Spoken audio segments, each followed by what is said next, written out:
Breaker we got off Evo Japan, and I'm starting to notice a certain character getting a lot of really good placements. Yeah. Do you got the 411 on the Bryan?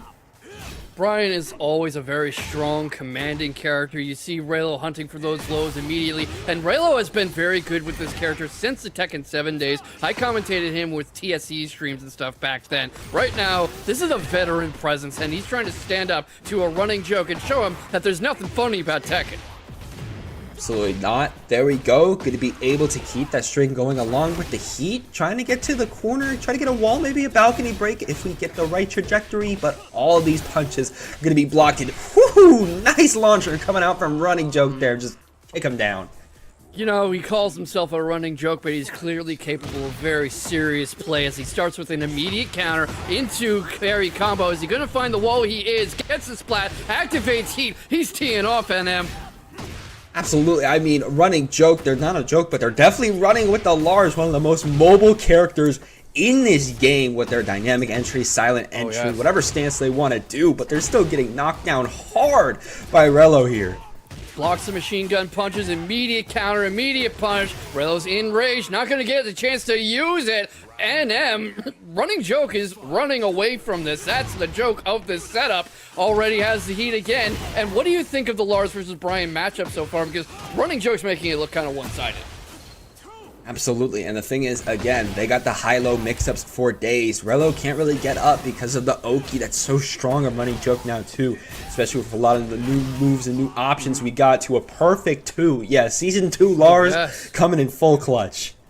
Just full-on anime Mishima-style karate. He's got the Vegeta hair, he's got the armor, he's got the cape. You can't mess with a man who's got a good cape. And what adjustments do you see Rheloh making in this second game? No stage switch, no costume switch, no nothing. Straight back into Tekken, straight back into getting hit.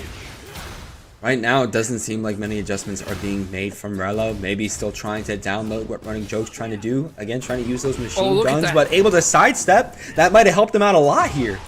Yeah, he needs to work on more of the lateral movement angle. That sidestep, sidewalk really helps. Gets the high splat, continues teeing off on Running Joke, piling on the pressure, gets the tornado, 3-8 combo, and now he's got a round to his own name. Very good, Rheloh. Keeping it down, keeping it hardcore, and already being able to, get a bit of a high kick. Try to keep it going. The knee going to be able to secure some knockdown, and we're stringing along straight to this wall, and using the heat to extend it too. Into the machine gun combo, machine gun fists coming out, lows are coming out, trying to force Running Joke to turtle up. Beautiful lateral movement. Running Joke's backing off, trying to find his way back in. Doesn't have a lot of health to work it. Gets sidestepped again, NM, and out come the machine gun punches. Feels like Rheloh is starting to really adapt against Running Joke. You saw that, able to block their sweep. Not going to be able to block that side. Gotta watch out, gets swept again. Boom, boom, boom. Yeah, and you've seen Rheloh make very good use of the third dimension. What tools exist in Lars's box to really shut down that angle of attack? Oh, wasn't able to keep it. Sidestep again. Rheloh keeping themselves alive even when they're down to 1. The great health going to come in clutch. They're going to build it back. Keep up the pressure on the wall. Not allow Running Joke to get up for a second. Woo! This is going to be it, NM. This is going to tie up the set, and we've got a third game in our first match of Breakout. That's how you know it's going to be competitive. We've got almost 80 people tonight, and they're all out for blood. Absolutely. Rheloh's feeling that energy. They're feeling that hype. They're like, all right, I got this. This Lars is not going to sweep me down right now. Able to get a really sick launcher after blocking that sweep and get the full tornado too. Wait a minute. Great tornado there, but oh, look at that. It just cuts Running Joke off with that jab, tees off, gets the wall spot into side wall pressure, and has his heat going still too. A lot of great help for Running Joke to get back, but I'm not sure if he'll get much of a chance.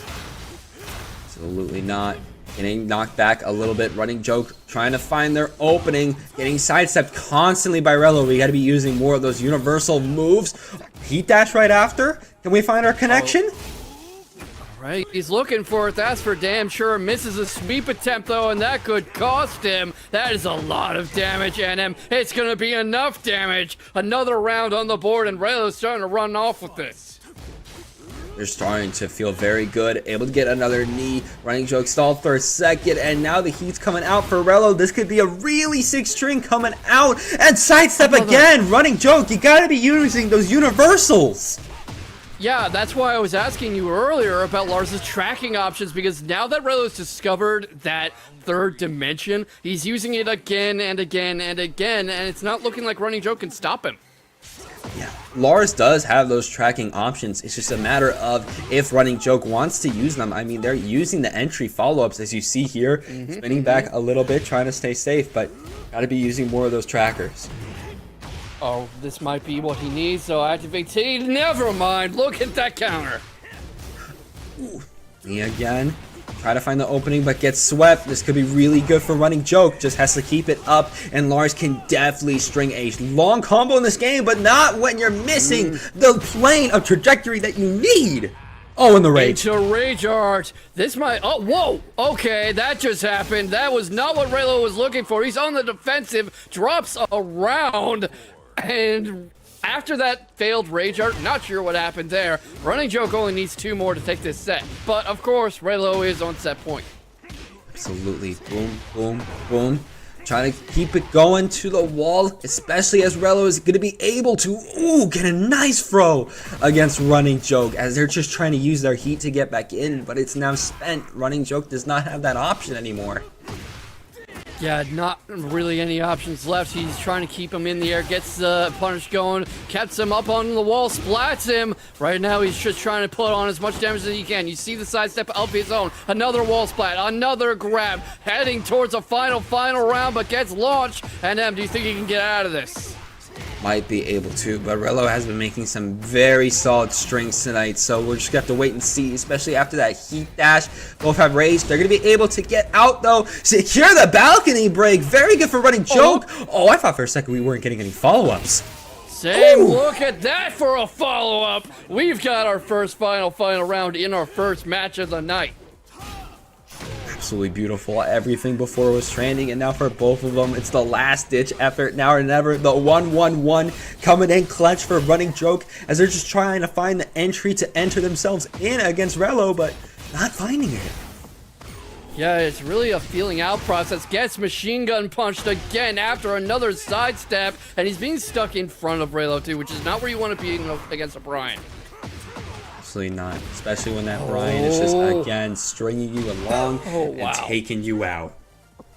That was just pure.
Fight.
Get ready for the next battle.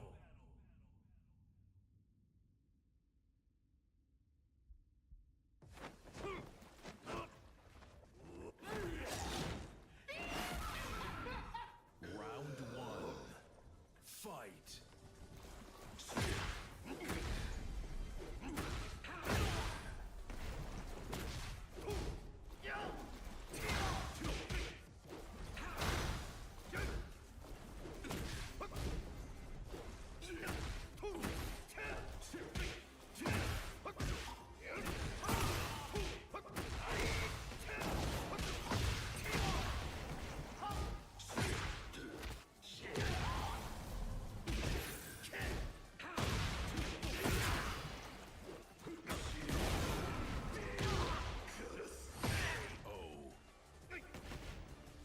Round 2. Fight.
Round 3.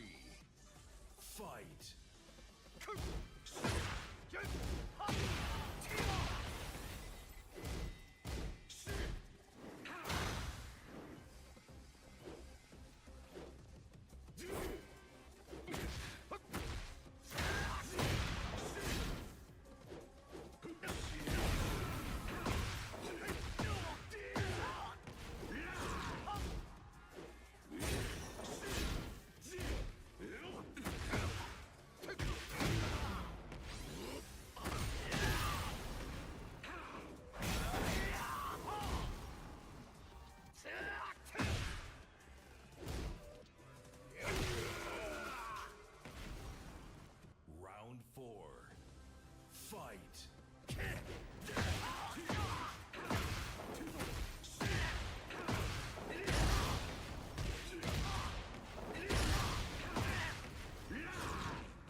Get ready for the next battle.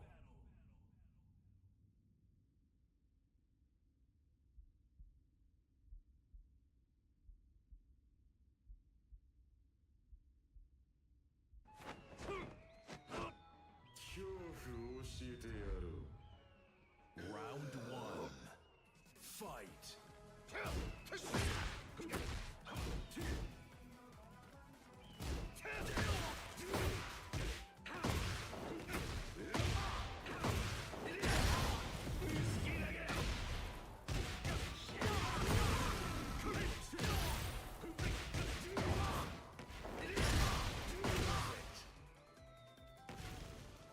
Round 2.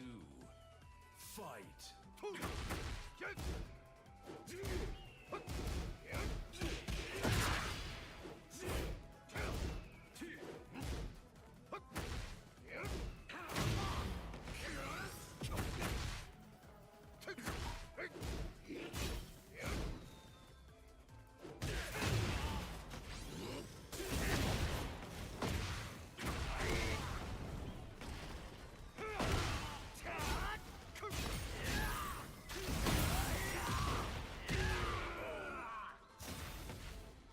Round 3.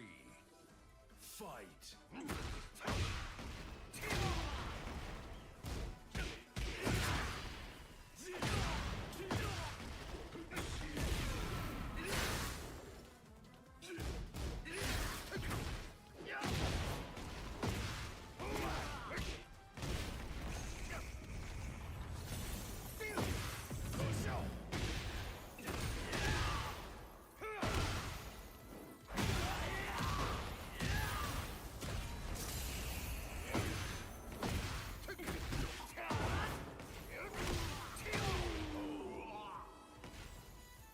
Round 4.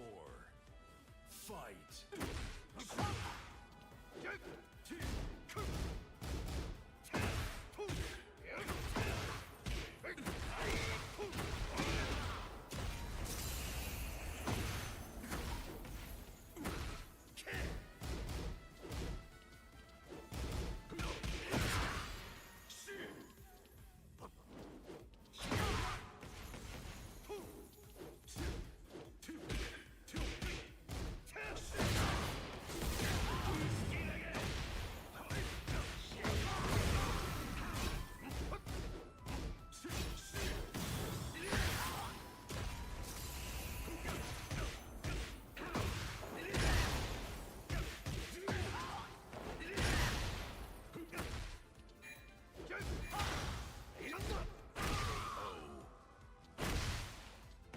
Final round.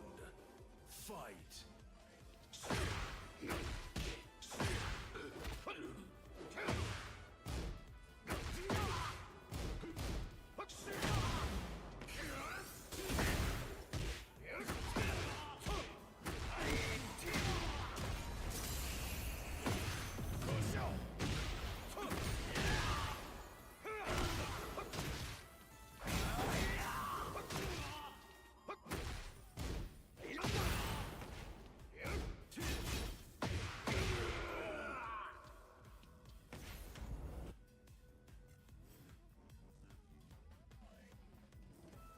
Decisions. What do you think of the Reina Panda matchup?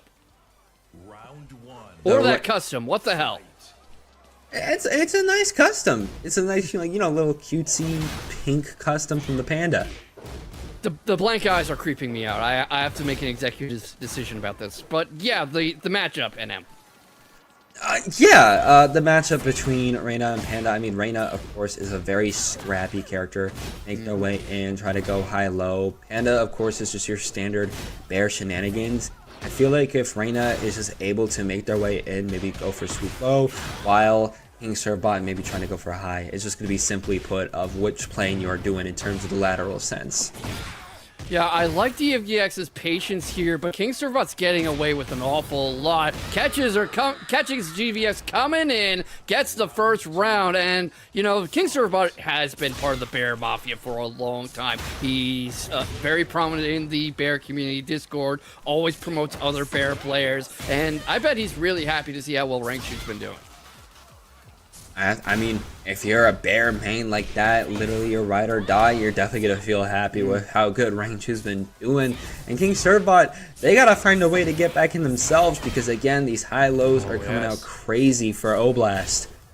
Might be the option here, might be the opportunity. Gets the heat off and gets another juggle going, finds the wall, and the mauling has begun.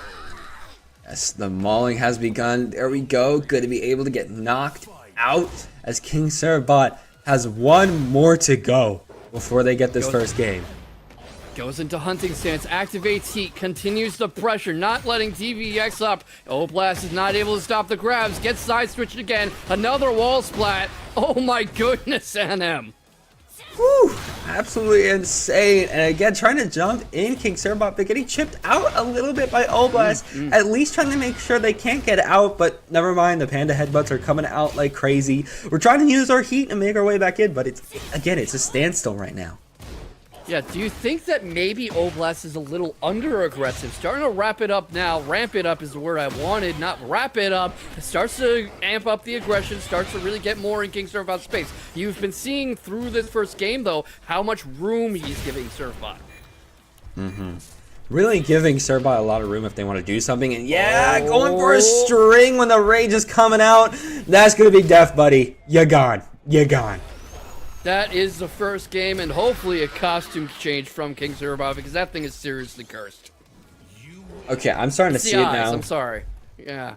It's not the ice for me. It's the string. Yeah. It's like it's the little bow.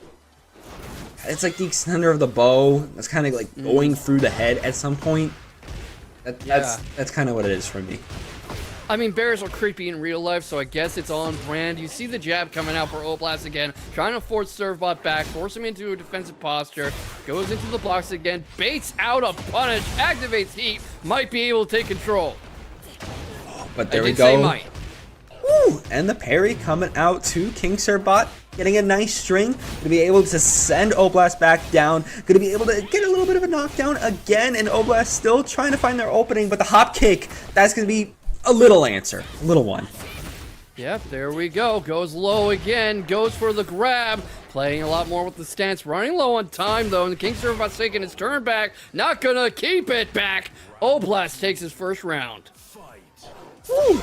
Nice stuff from Oblast there, and already trying to use some Mishima shenanigans. I see that I see that fist, but oh, that launcher, okay.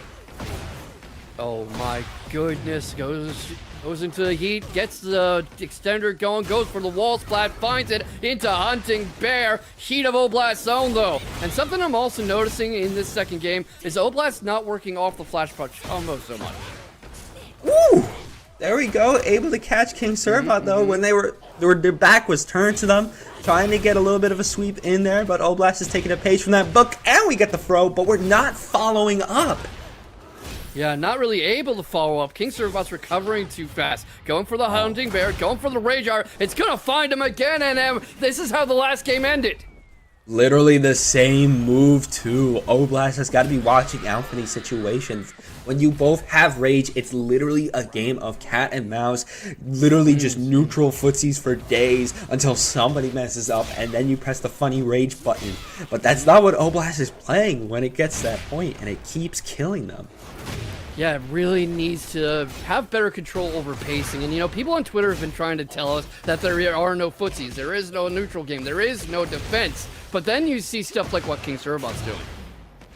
Absolutely, and even in more aggressive titles like Tekken 8, they're still a neutral, even if Oblast is able to get back in with that command grab and put King Servbot in a rough spot, you know, trying to wave dash in there too, trying to get some jabs and, you know, getting swept a little bit. It's fine, it's fine.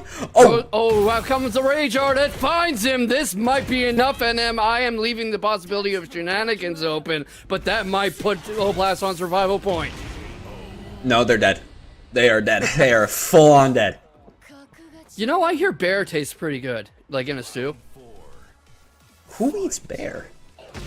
survivalists, hunters, people like indigenous peoples in Alaska and stuff, people who just really don't like bears. You gotta cook the meat super thoroughly though, because especially the liver, that you can get parasites, it's trichinosis. But speaking of trichinosis, King Servbot tried to pull something on Oblast, might not have a lot of luck, but starting to find his rhythm. Literally headbutting into, trying to go for some bicycle kicks, some Mortal Kombat style gameplay, but still not able to find something. Wait a minute, guard crush, this might be the answer. Woo, wind up that punch and knock down, and yes. There we go. And just like that, NM, we are at set point versus survival point in only our second match of the night. Already very tense as this Reina Oblast trying to make their way in, but getting a launch. This could be really good for Servbot and able to get a lot of Oblast health. We got the wall, send him to the floor, do a booty slam. I do not want to step on my toes from last week, but it's not the same thing. It's not the same thing. Oh, that whiff grab's not the same thing either, but the 1-2 seals the deal, and King Servbot is moving on ahead, where hopefully he'll change his costume.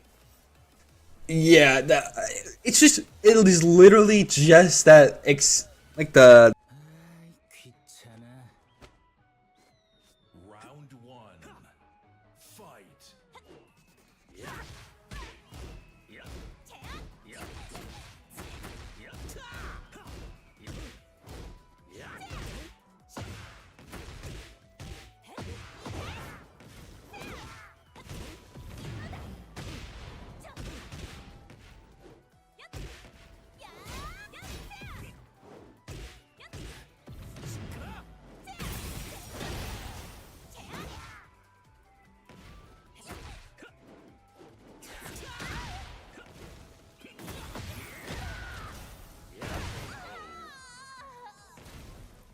Round two. Fight.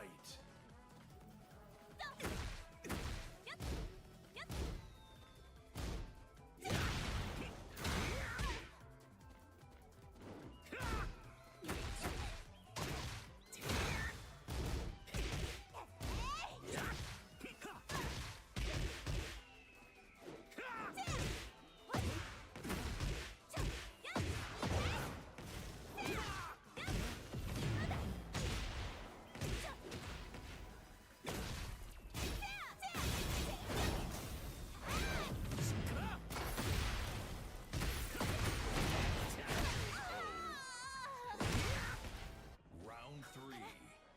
Fight.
Get ready for the next battle.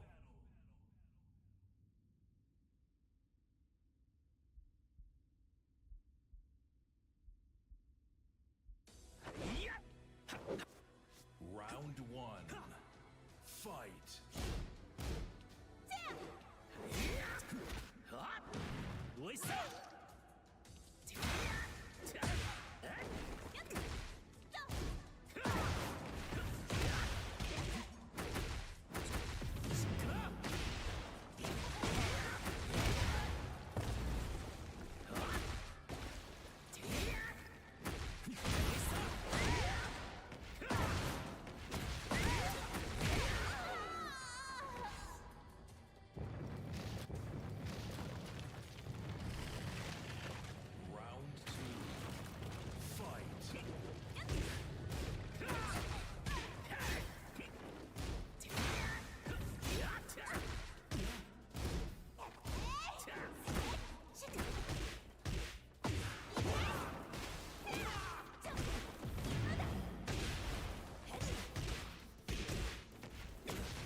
Get ready for the next battle.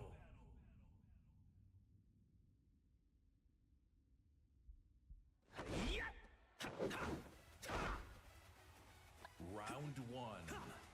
Fight.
Come to Breakout.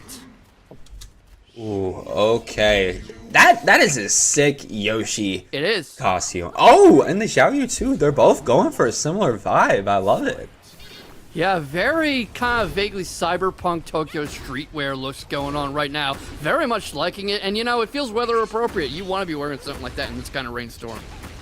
Absolutely. I mean, for Xiaoyu, I don't think that's helping because we at least need to, you know, zip up, get a hood. Yeah, zip it up. Yeah. Well, Yeah. you see the hood. She just has it down for some reason. But right now, the only thing going down is SlyTiger's health. Eats the flash, gets the wall splat, manages to roll off, goes into pogo, into baseball slide, and this is just Tanjiro having fun. There is no response from SlyTiger. Whew. And there we go, already able to take SlyTiger down around. Tanjiro already going up to a good start. Both of them just kicking out, doing the neutral. Yep, trying to find a crack in Tanjiro's defense. Eats a hell sweep for the trouble. Gets juggled and countered and spins into the air on a tornado. Almost gets the wall splat. Not quite this time. Backs off, though, into the corner, trying to weather the storm. Finally knocks Tanjiro off his feet. Right now, what you see also is that Tanjiro hit SlyTiger so hard the first round that some money fell out, and we've got $12.50 in the prize pool. You can add a little more if you want with exclamation point Matcherino in the chat. Absolutely, of course, support these players as they're trying to get better. Ooh, trying to use a little bit of that poison breath. Not able to make it connect. The SlyTiger is able to snipe you out of the air, but okay, we're just kicking. We're just spin kicking, but doesn't even matter. Oh, 8 seconds? Oh yes, this might be Pling style, stealing the time, and right now, TanjiroTheRipper does not have an answer. That is pure playing the clock in him. Yeah, Tanjiro playing a little bit safe considering the situation they were in, but still already able to start out strong. Not able to continue their string, has to watch out for the throw, which they aren't going to be able to knock down. This could be crazy damage for SlyTiger.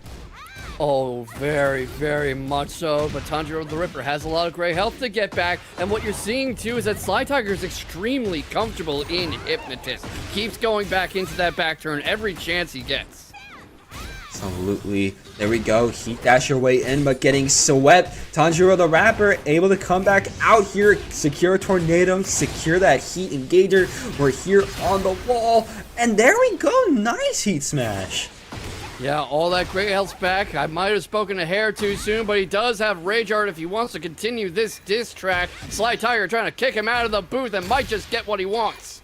Oh, look at this, though. Rainbow Drop takes the round. Tanjiro is not giving up his mic time. Not at all. Tanjiro, you know, staying on top, trying to get the throw. Throw was broken. Kick your way in, but SlyTiger trying to get some palms in there. Gets a little bit of a hop kick, and now we just got to continue this string, secure that tornado, keep it going, heat burst it down, and now we're just going to make sure we rub it out very nicely. Pause. What do you mean pause? Like rub out a wound? Yeah, I don't think we're allowed to say that kind of thing on air. I'll have to ask our FCC representative. But meanwhile, TanjiroTheRipper gets away from the pressure, cuts off the AOP use. SlyTiger's force back, doesn't really have a chance to get in. Caught on a counter and into the tornado. That's carrying him towards the wall. No splat, no response to the grab. Sword to the gut takes the game. And you know, that's pretty much what what happens when you fight a guy who has a sword. That's why they're usually not allowed in tournaments. Probably not, especially because, you know, this is more of a standard, you know, more of a realistic martial arts type of tournament, and you just got this warping ninja with a sword, so yeah, definitely going to be a little bit difficult, a little different. Yeah, I love how that's actually called out in the story mode. The announcer's just like, yeah, bringing a sword is against the rules, but whatever. Yeah. Oh, trying to go into the air, but you weren't able to connect on SlyTiger, giving them the perfect time to anti-air. Spins away, not sure what he was going for there, but he gave SlyTiger entirely too much room. Eats a get-up kick, and right now Tanjiro's hanging out in swordless stance. Goes into the healing for a moment, not getting a chance to really do anything with it. Rage is there if he wants it, though. There we go, trying to get the throw, not going to be able to secure it. Oh, going into the air for a little bit. I think SlyTiger was going for a delayed anti-air, but getting swept, and yeah, Rage Art, finish that thing out. You think it's killing? It probably will, but who knows? I tend to curse these things when I try to predict them. There's a reason I'm not a betting man. And see, I was right to hedge. Trying to spin your way in. Hell sweet. Okay. Yeah, Tanjiro's been very good at disrupting SlyTiger's momentum, but some of this is hesitant play on SlyTiger's part himself. You'll see him throw out AOP and kind of freeze in there, for example. There we go, trying to flip in again, going for the down low, but really nice heat engager for TanjiroTheRapper, but already spending it, trying to secure the heat smash. Gets the warp in, SlyTiger wasn't looking for it. Yeah, at this rate, TanjiroTheRipper is gonna go platinum. Look at this high splat along the wall, no defense. SlyTiger's forced to back away, gets caught on the hell sweep. TanjiroTheRipper on set point. Very good for TanjiroTheRipper here. Gotta keep themselves alive because SlyTiger is just trying to find the opening against them. But whenever they try to hit high, they block high and low and low respectively. Oh, look at this. That was just pure bait. Knew that SlyTiger would come in if he saw the heal and had the response ready. Almost get something going, but gets sidestepped. And right now, SlyTiger is in control of the momentum. Very much in control. You see SlyTiger just running around back and forth, but Tanjiro going to be able to catch him lacking, send him to the wall, secure the heat burst. We're continuing our string. We're going straight to the wall, trying to get a little bit of a low, and the heat smash is coming out in clutch. That is gonna do it. That's gonna finish it off, and TanjiroTheRipper gets a clean 2-0 to move on ahead and pulls. SlyTiger's got a tall mountain to climb if he doesn't want his night ending here. And Xanath versus Potemkin. Chip can win this as long as they do not get from.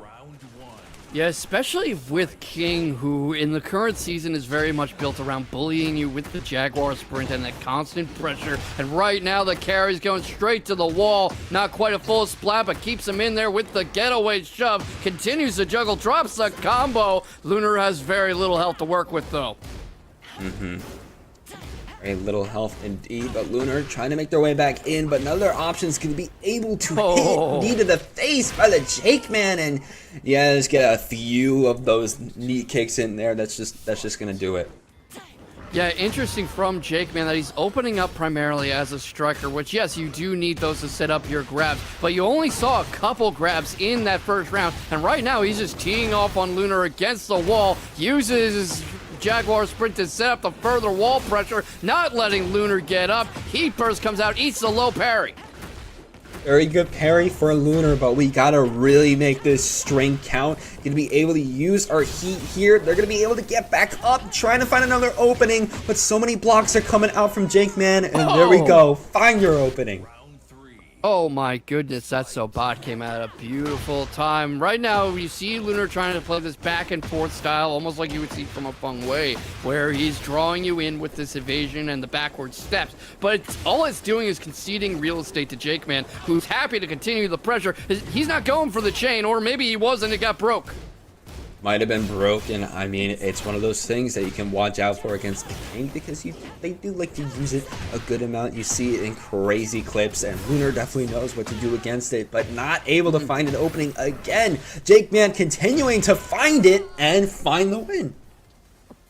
You know, the DD team needs more respect because, yeah, you grab a guy in a front headlock like that and just drive yourself straight into the ground, putting him head first into the floor. The fight's freaking over. A fight's over when you slam somebody into the ground, and especially against Lunar, because Dr.TheJAKEMAN has been doing a very good job at getting some other throws too. We literally won the last game with a throw, but Lunar in a very good spot. They're securing the heat and securing the heat smash too. Okay. We're already a much stronger round, and this is what you were talking about with the speed and scrappiness. What adjustments are you seeing from Lunar? Definitely seeing, trying to get in, trying to make their way out, being a little bit more scrappy, a little bit more running around, making sure that they aren't in that throw range, in that throw potentiality, as Lunar is going to be able to get in again, find their low, get a little bit of a stomp after that. How are we going? High or low? We did the high, we doing the low right after? Oh no, we did the low. Oh, look at this. Armor comes out, but it's not going to do him any good. And what you see here is he's manipulating JAKEMAN's eye levels. He's throwing it high in the zone because what he really wants is that heater into the bottom right by the knees that you're not going to see coming. JAKEMAN's trying to keep the ball out of his hands. Absolutely. There we go. Going to be able to push JAKEMAN back a good amount. Trying to get the heat. That's the block, but oh, the giant swing. That's gonna do some damage, but obviously nowhere near a wall. That's where you want it most because of the damage boost. Trying to use those getaway shoves to create some space and potentially open up, but the Jaguar spin gets countered. Absolutely, and there we go. The string's going crazy. Lunar's got rage, but again, TanjiroTheRipper is just right in their face. Get another stomp and secure a round win. Start of the reverse sweep for TanjiroTheRipper if they want to be able to secure the 2-0. Yeah, we'll see if he's able to do that. Doesn't let Lunar go low. Lunar's getting a little too close, a little too long. Eats a wall blast for his trouble. Gets splatted again. JAKEMAN's turning up the heat and the pressure. Oh, the grab break into sidestep punish. Again. Oh, nice little hot knee there. Going to be able to secure a launcher. And we get a tornado right after. And boom, there goes the heat burst. And okay, we got the wall and secure it. Yeah. Just like that, set point versus survival point. Lunar's momentum seems to be going the way of the dodo, but not if he has a vote in it off that launch, off that tornado, trying to carry him towards the wall. Gonna land a little short of it. Splats on the follow-up, tries to stay on top of him, but gets cut off. And there we go, TanjiroTheRipper making their way back in set point versus survival point, especially when you're up against the wall. Heat burst coming out. You're still stuck on this wall. Find your way out of there, but no, you're just getting slammed. And just like that, it looked like JAKEMAN was starting to sweat for a moment, but that is a clean 2.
Get ready for the next battle.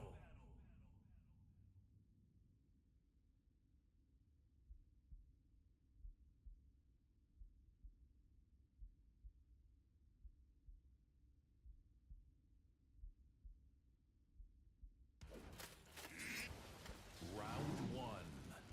Fight.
Stuff going on, and that's just for Tekken 8. You gotta consider other games when we get in there. Even Head Stomper too. You gotta remember Head Stomper.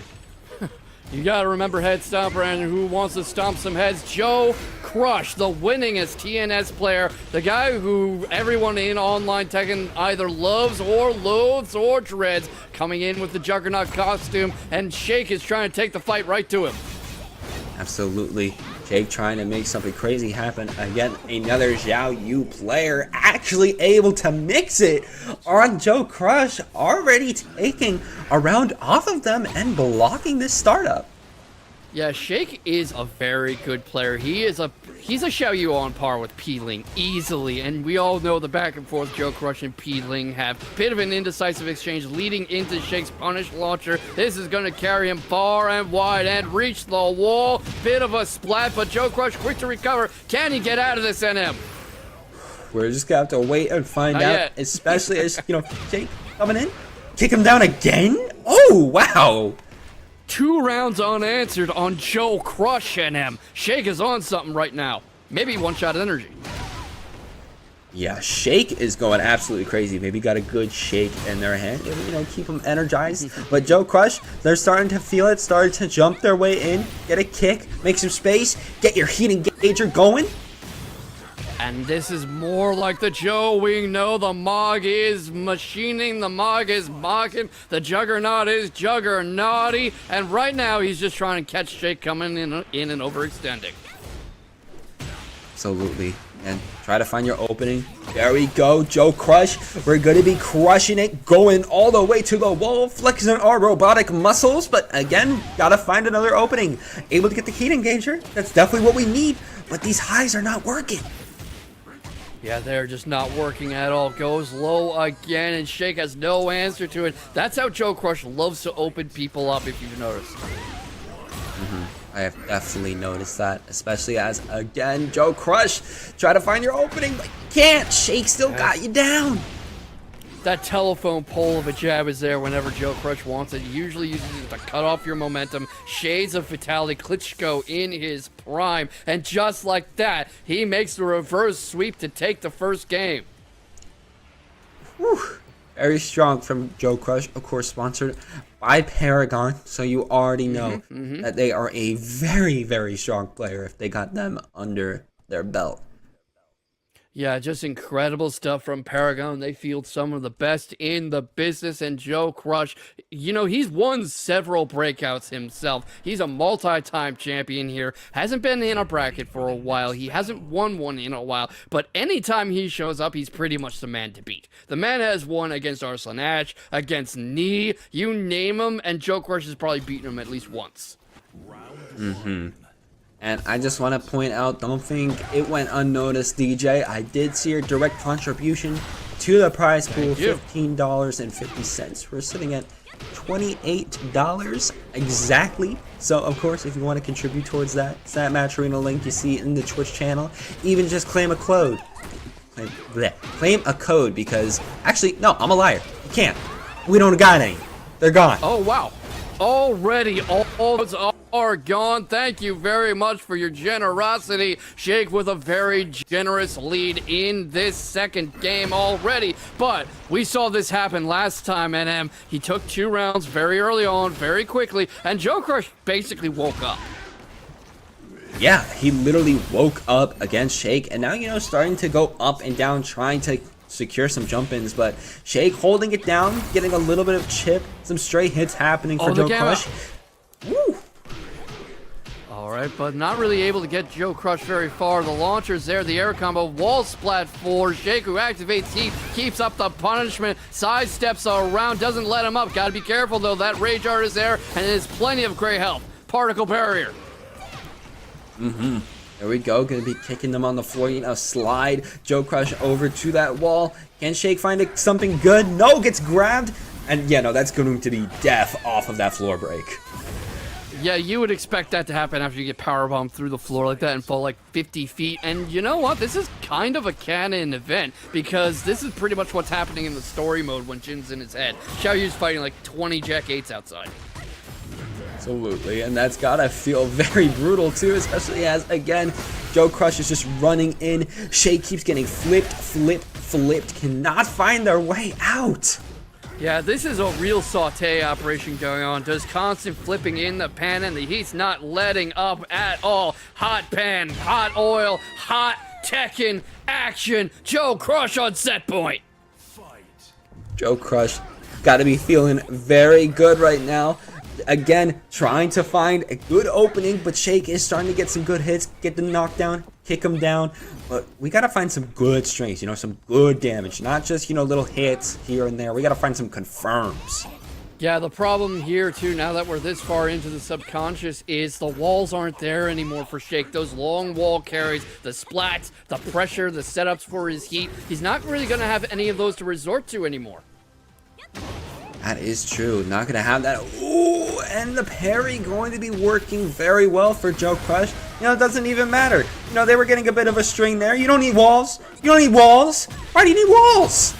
Fantastic combo extension off to make some noise and not letting Shake down for a second. Jumps in, gets the grab going. 10 seconds left, less. Shake's just not coming back from this. That's too much health. 3 seconds, 2, 1. Rage art, I don't think that's gonna make a difference. No, even if they're trying to do it raw, you know, a little bit of a last-ditch effort, it's still not going to be able to clutch up for Shake as it's still... Wait! 3% difference! 3% difference in him! 3% is what gets JoeCrush moving on ahead in winner's top 32.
Fight.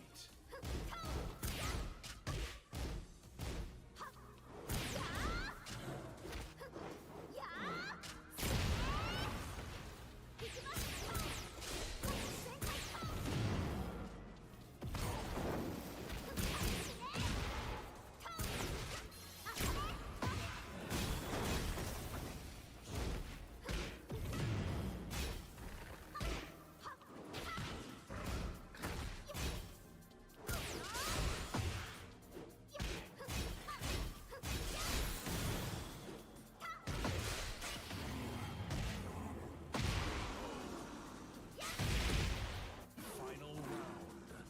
Fight.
Get ready for the next battle.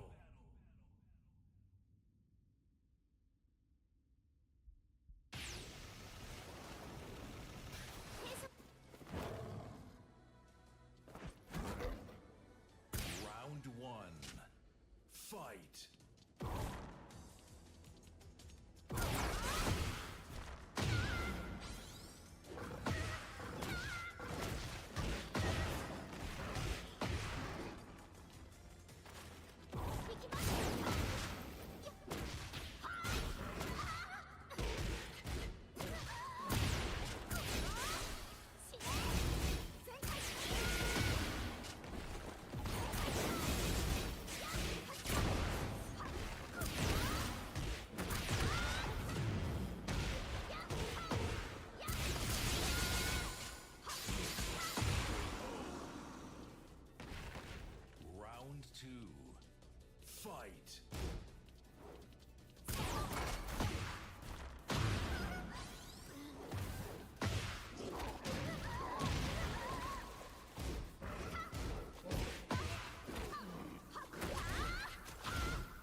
ready for the next battle.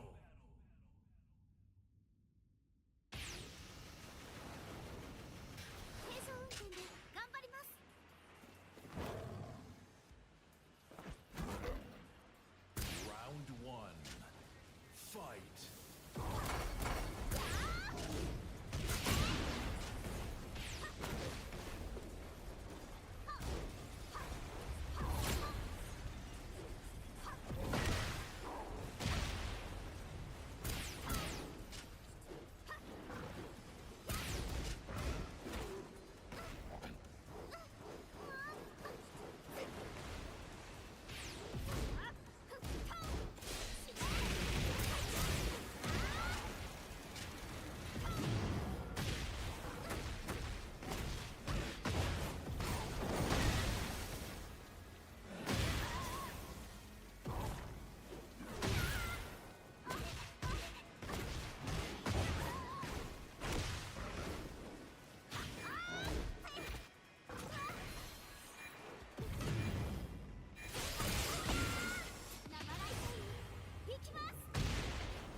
Fight.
Panda, Yoshimitsu, let's go.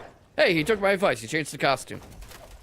That's that's good at least. Just roommate shenanigans. I just see the door open. I'm like, who's opening my door? Yeah, right now the only door being opened is the door to Trizzy's offense because he takes a jab, backs off immediately, rocking the Ben Riley look, and King Servbot's having a bit of a hard time getting anything going beyond individual hits. Trying to find something, gets another sweet. Trizzy doing very well. Gotta love that Naisu, having the individual like rock-looking beads for every letter, definitely blinging out there. But King Servbot still trying to give some hurt. All right, look at him trying to track Trizzy through the spin move, going into hunting bear. But Trizzy's doing, well, he was doing a great job blocking everything until that low. Can't stop the grab coming straight out, and you see the floor about to break in him. Ooh, there we go. Not even going to secure the floor break. King Servbot just wants to secure the kill. That's all they want. Sure, but right now, oh, breaks the rainbow drop. That would have been enough to break the floor in him, and right now Trizzy's trying to set something up. Gonna be trying to heat dash their way in. Oh, that hop kick coming out in clutch for King Servbot. There we go. Secure some heat. We got the wall, but they're just rolling out. We cannot continue this, but at least we break that rainbow drop. It's not, the rainbow drop's not happening. Yeah, no rainbows here. That is in a week, but this floor break is inevitable, just like Thanos. And right now, TrizzyTheRapper gets another grab, another floor break, and this is his round. Whew. There we go. Trizzy up 1-1 between these two. No signs of stopping, especially as, oh, we get the boom boom, trying to headbutt our way in. Can we get some jabs? Will we find him? All right, he comes out for TrizzyTheRapper, forcing King Servbot to back up, goes into helicopter stance, and goes low again, goes for the hell sweeps. Right now you see Servbot, he was backing off a lot, sets up Hunting Bear, sets off those little paw sweeps, and we'll see if TrizzyTheRapper, he went for a flash there, NM. Did go for a flash. And they go for more headbutt coming out, going for the heat burst raw, not able to find what they want, but at least they're getting knockdowns and heat dashes. Tried for a throw out of Hunting Bear, not gonna get anywhere with TrizzyTheRapper. I was talking about his defense, but King Servbot might be cracking the shell. Yep, that is definitely going to be King Servbot able to crack that and crack something else, because we got a heat engager coming out right off the rip. Right off the rip. And you know what? I don't want a bear engaging heat with me or kicking me in the leg. I think TrizzyTheRapper's taking it better than I would. Definitely, especially because, you know, they still got some fight in them, still wants to take this Panda on, especially as they're warping their way in, and we're starting a very nice string. Just going to be juggling in the air right now. Still got a lot of health to go, though, but hey, we're running in, quite literally. Yeah. All right, right now he slows down a little. King Servbot's in the... Oh, look at that! That's the one he was looking for all set! That sweep into the air lands it again, and the KO on impact. Doesn't even need the follow-up to take the first game. Woo! Woo! Woo! Okay, King Servbot. If you ask me, I think TrizzyTheRapper was largely onto the right idea, but needs to pick up the pace more. I've been talking about this all night so far. Players giving their opponents too much respect and too much room. You cannot be giving any of your opponents too much respect, because it feels like if you do give them the light of day, just have to just take advantage. Just go in. You can. And it gives your opponent time to breathe, to strategize, to realize what you're going to go for. And suddenly, they're in secluded training ground, a game up on you, and you had so many opportunities to finish it that you just didn't take. I didn't comment on it before, but I think I recognize that ult. Gotta shout out that Ben Riley. Gotta shout it out. I mentioned it. I did mention it, like right at the start. Yeah. I think I'm still distracted by my roommate. Yeah, probably. Gets the sweep going, and King Servbot is trying to get back that great health. Doesn't get it. Hop kick into flash, into wall carry, into sidewall pressure, into another high splat, into Trizzy taking the first round. And you can see him amping up the aggressiveness, like I said he would need to do. Absolutely, and already King Servbot trying to make a difference, you know, headbutt your way in, able to find a really strong heat engager. Headbutt used a lot in order to try to guess what Trizzy's doing, and most of the times it's just left on block. TrizzyTheRapper able to make their way back into aggression. Oh yes, right now TrizzyTheRapper forced up against the wall, gets the hop kick into flash again, really likes that combo starter, and who can blame him? It's getting him plenty of results, gets the sidewall pressure. That was certainly an interaction, NM. That was definitely an interaction between those two, especially as both of them in rage. No, they're not in rage. Never mind, because Trizzy got the win there. That was absolutely Tekken 8, a 2024 video game published by Bandai Namco, a part of a dev team headed by Katsuhiro Harada. Just absolutely. We're just walking against each other until eventually the heat engager finally comes out. I don't even know. I don't even know. You can't blame them for being a little thrown off after how that last round ended, but now King Surfbot is on the attack, much more comfortable. Has to be careful. TrizzyTheRapper is getting gray health back. He has heat active, and he has rage in his pocket. We'll see if he throws it out, drops the combo, but he's right back in Surfbot's face on the defense again. Uses the jab to set him up, sets up the wall splat, continues the combo. Again, gotta block. Keep yourself alive. The Oh, look, throw, bear they're hug. coming out. Oh yes, and 10 seconds left. They're looking for their opening. Both of them a little reluctant to press, and the grab comes out. That's gonna be enough health. That's gonna do it. That's gonna do it. Trizzy stole the game, NM. Nice job, Trizzy. Looking at the down, you know, seeing what craziness is happening with your sword. Trizzy going to be able to tie it up. They're feeling well right now. Yeah, feeling very, very well. I am not surprised to see playing the clock shenanigans, nor that they are straight back in. And you see the increased aggression really paying off for Trizzy. It really is. It is paying off very well for Trizzy because it feels like, again, they're able to keep themselves alive when they need to. But these bicycle kicks, butt slams like crazy. King Surfbot is doing something crazy different against Trizzy now, especially as, no, they're not able to stop the heat smash. Can't quite stop it and doesn't have heat of his own anymore. Rolls like a ball into TrizzyTheRapper. He's using that jab. All right, you see him trying to use the jab as quick punishes, as ways to get Surfbot off his rhythm, stop him from setting off these combos, but he can't stop the grab out of Hunting Bear. That's so little health to work with. Woo! And there we go, drop you down, both of them 1-1, but hey, you just get the wake up hit. That's all King Surfbot needed. Yeah, that was a bit of an unfortunate interaction for TrizzyTheRapper, as is this one. Straight back into Hunting Bear, gets the launch, sets up Flash, keeps the carry going. Is this reaching the wall in him? I mean, I can't even say because it already did before I could even talk. Clearly, And it's yes. reaching this wall too. Yeah, that one. This is just keeping from corner to post. Breaks the grab into the sweep, into a trade. Comes out in King Surfbot's favor. There we go. Slam him down. Got the wall again. Keep them up there. King Surfbot trying to find a really good string to end it off on. You know, get a little bit of a grab. Get the 1-2. Get the headbutt. No, we don't. Hunting Bear pressure goes low. Not quite able to seal the deal just yet. Blocks the pogo stance. Follow up. Can't stop the low. Right now he's just trying. This is the time running low again. We don't want another situation like last game. Not going to have a choice in the matter. It's a tied game. Tied game indeed, especially as, there we go, trying to slash her away. Hey, we get a really good sweep on Trizzy. Get that knockdown. Get another sweep for the knockdown. Can we get another one? Not yet, we can't, but the heat engager comes out. The wall pressure is real. Hunting Bear and does a step in move to get away from him. Shades of Jalen Brunson. We'll see if he does better than the next. Straight into Rage Art in him. Okay, the Rage Art coming out. Definitely going to be helping out Trizzy. At least trying to take some health away from King Surfbot. A lot of health, but still, you got a lot more to go. You want to make a difference here, especially as King Surfbot. Whoa, okay.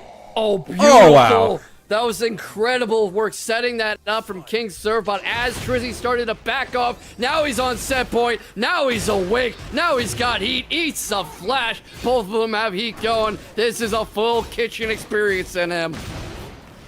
It quite literally is a full kitchen experience, especially as boom, boom, take you to the wall. We're still taking you to the wall, but we cannot find it. We're not on the same plane anymore.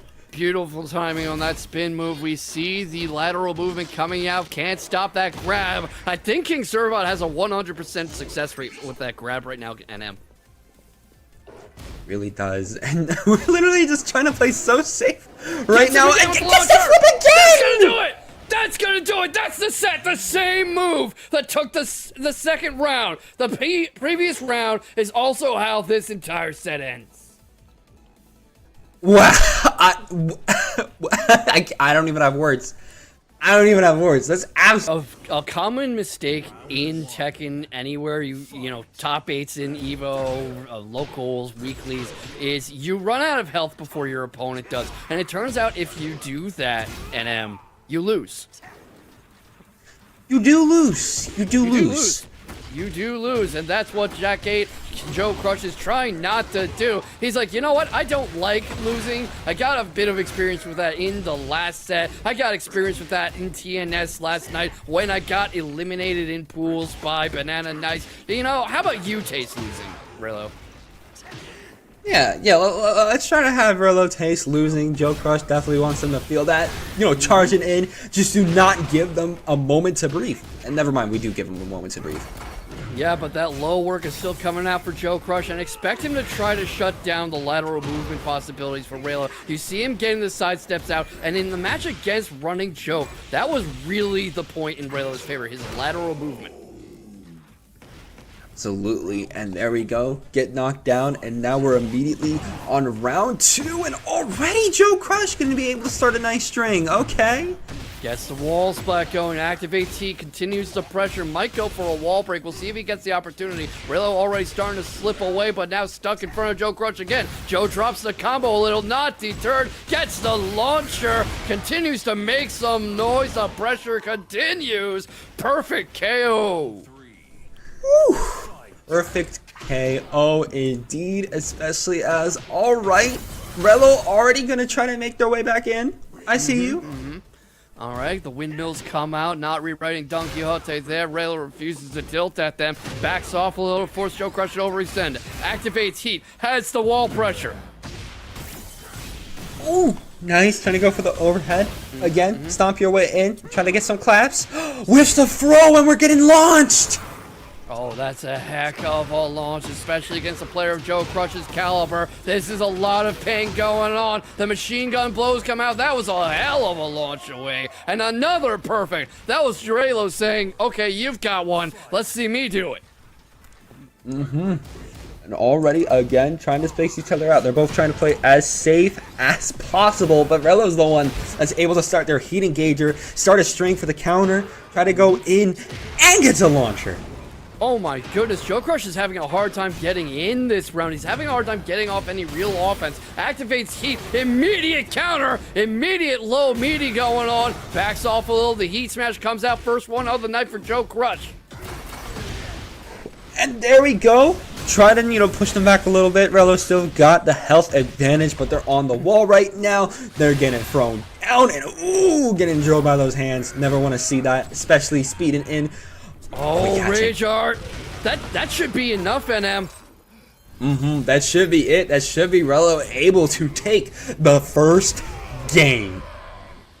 There's some Hajime no Ippo stuff in that right straight, just straight to the gut, sending you flying away, the zoom in and stuff. Love that animation. But you know who's not loving it? JoeCrush, who really looked like he had what it took to force a final round until Rheloh ran away with this. Yeah, Rheloh just ran away with that game, and I imagine again JoeCrush is like, I want top 8. I want to get in top 8. I do not want to be here in winners top 16 anymore. I'm already tired of it. I want to go even further beyond. Plus ultra, as they say, but what do you expect him to potentially do differently in this second game? Because he's not in the mood to go down 2-0. Not against Bryan, not against Rheloh. I imagine not. I would not want to go down against Rheloh like this either. It's just a matter of, again, cool down, be nice, calm, cool, collected, and mainly just play a little bit more safe against Rheloh. Rheloh's really calling out when you have an opening on you, when you're not blocking. So just try to make sure you just consider all those options. Like this, NM, you see the small Tekken coming out with those quick low threes, and the particle barrier comes out. He's active now, and he opened Rheloh up. He's starting to get the punishes going, and he's got the Heat Smash. Immediate KO. And something you'll notice, NM, is that when he does attack, he does extend, he's immediately ready with a block. Definitely. Oh, trying to go for a sweep again. Rheloh in a different plane of existence. They're not trying to catch that. They're definitely trying to catch JoeCrush. You know, send them to a wall again. Get the burst going on.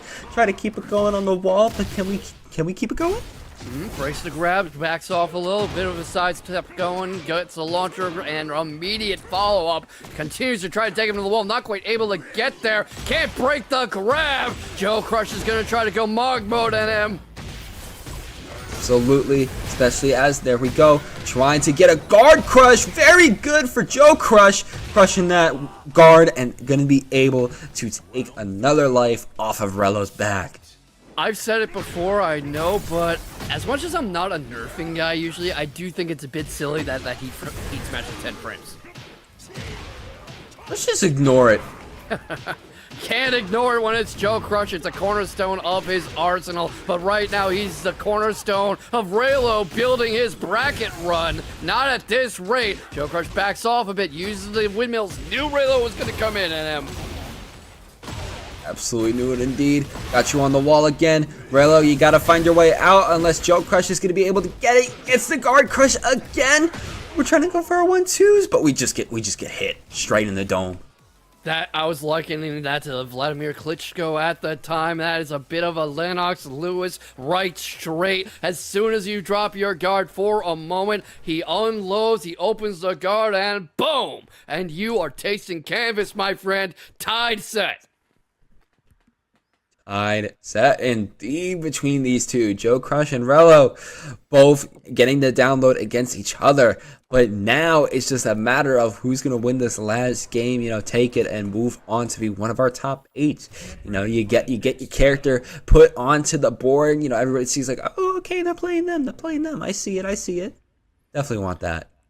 Yeah, especially with Bryan. Very fun character, lots of solid fundamentals, and enough aggression and damage to feel really rewarding when you get off to a good start. JoeCrush is just trying to shut him down immediately. Makes some noise to get in his face, lots of lows, sets up the counter windmills, immediate punch, and keeps carrying him, activates heat. He's going for the wall carry. I'm not sure he'll get there in him, but he's sure giving it the college try.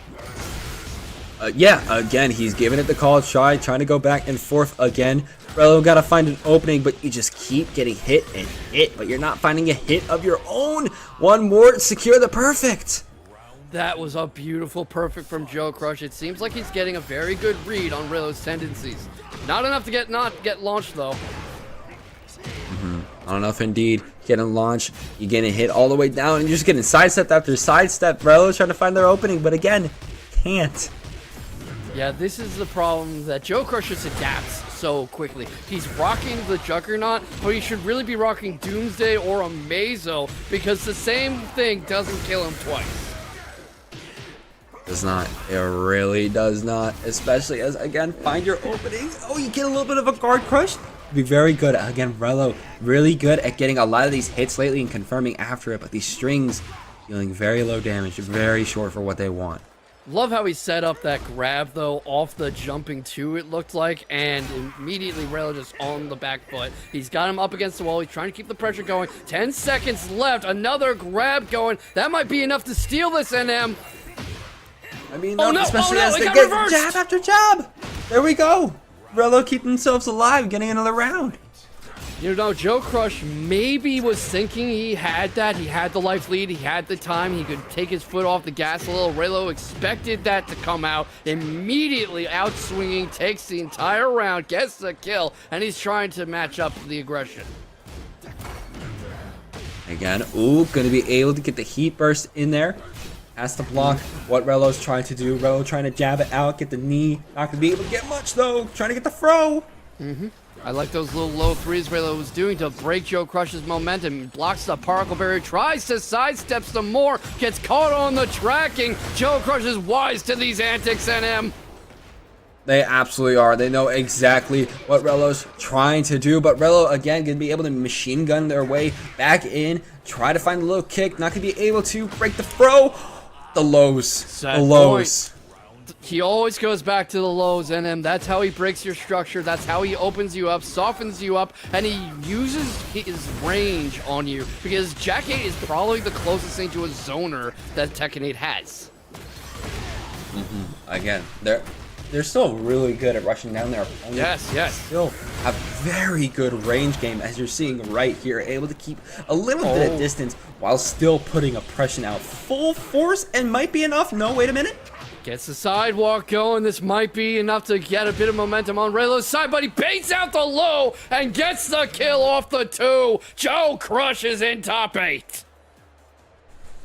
Woo! Been on incredible form lately. We've been talking about the threat he's posed in TNS, in Paragon, here in Breakout. He's got wins over names like Pling. He is just a devastating force lately with Panda, but JAKEMAN is going to try to shut him down early. He's going to try to keep him off balance. He's going to try to ramp up that aggression we saw last time he was on stream. Absolutely, and you see them both dash dancing against each other again, just fueling that armor for JAKEMAN as they're going to be able to secure their heat engager. Serbot, you got to find your answer, but you know, again, at least they're throw breaking. Very good to do against King. Yeah, and JAKEMAN's been using heavily that getaway shove to force King Serbot onto the back foot, quite literally.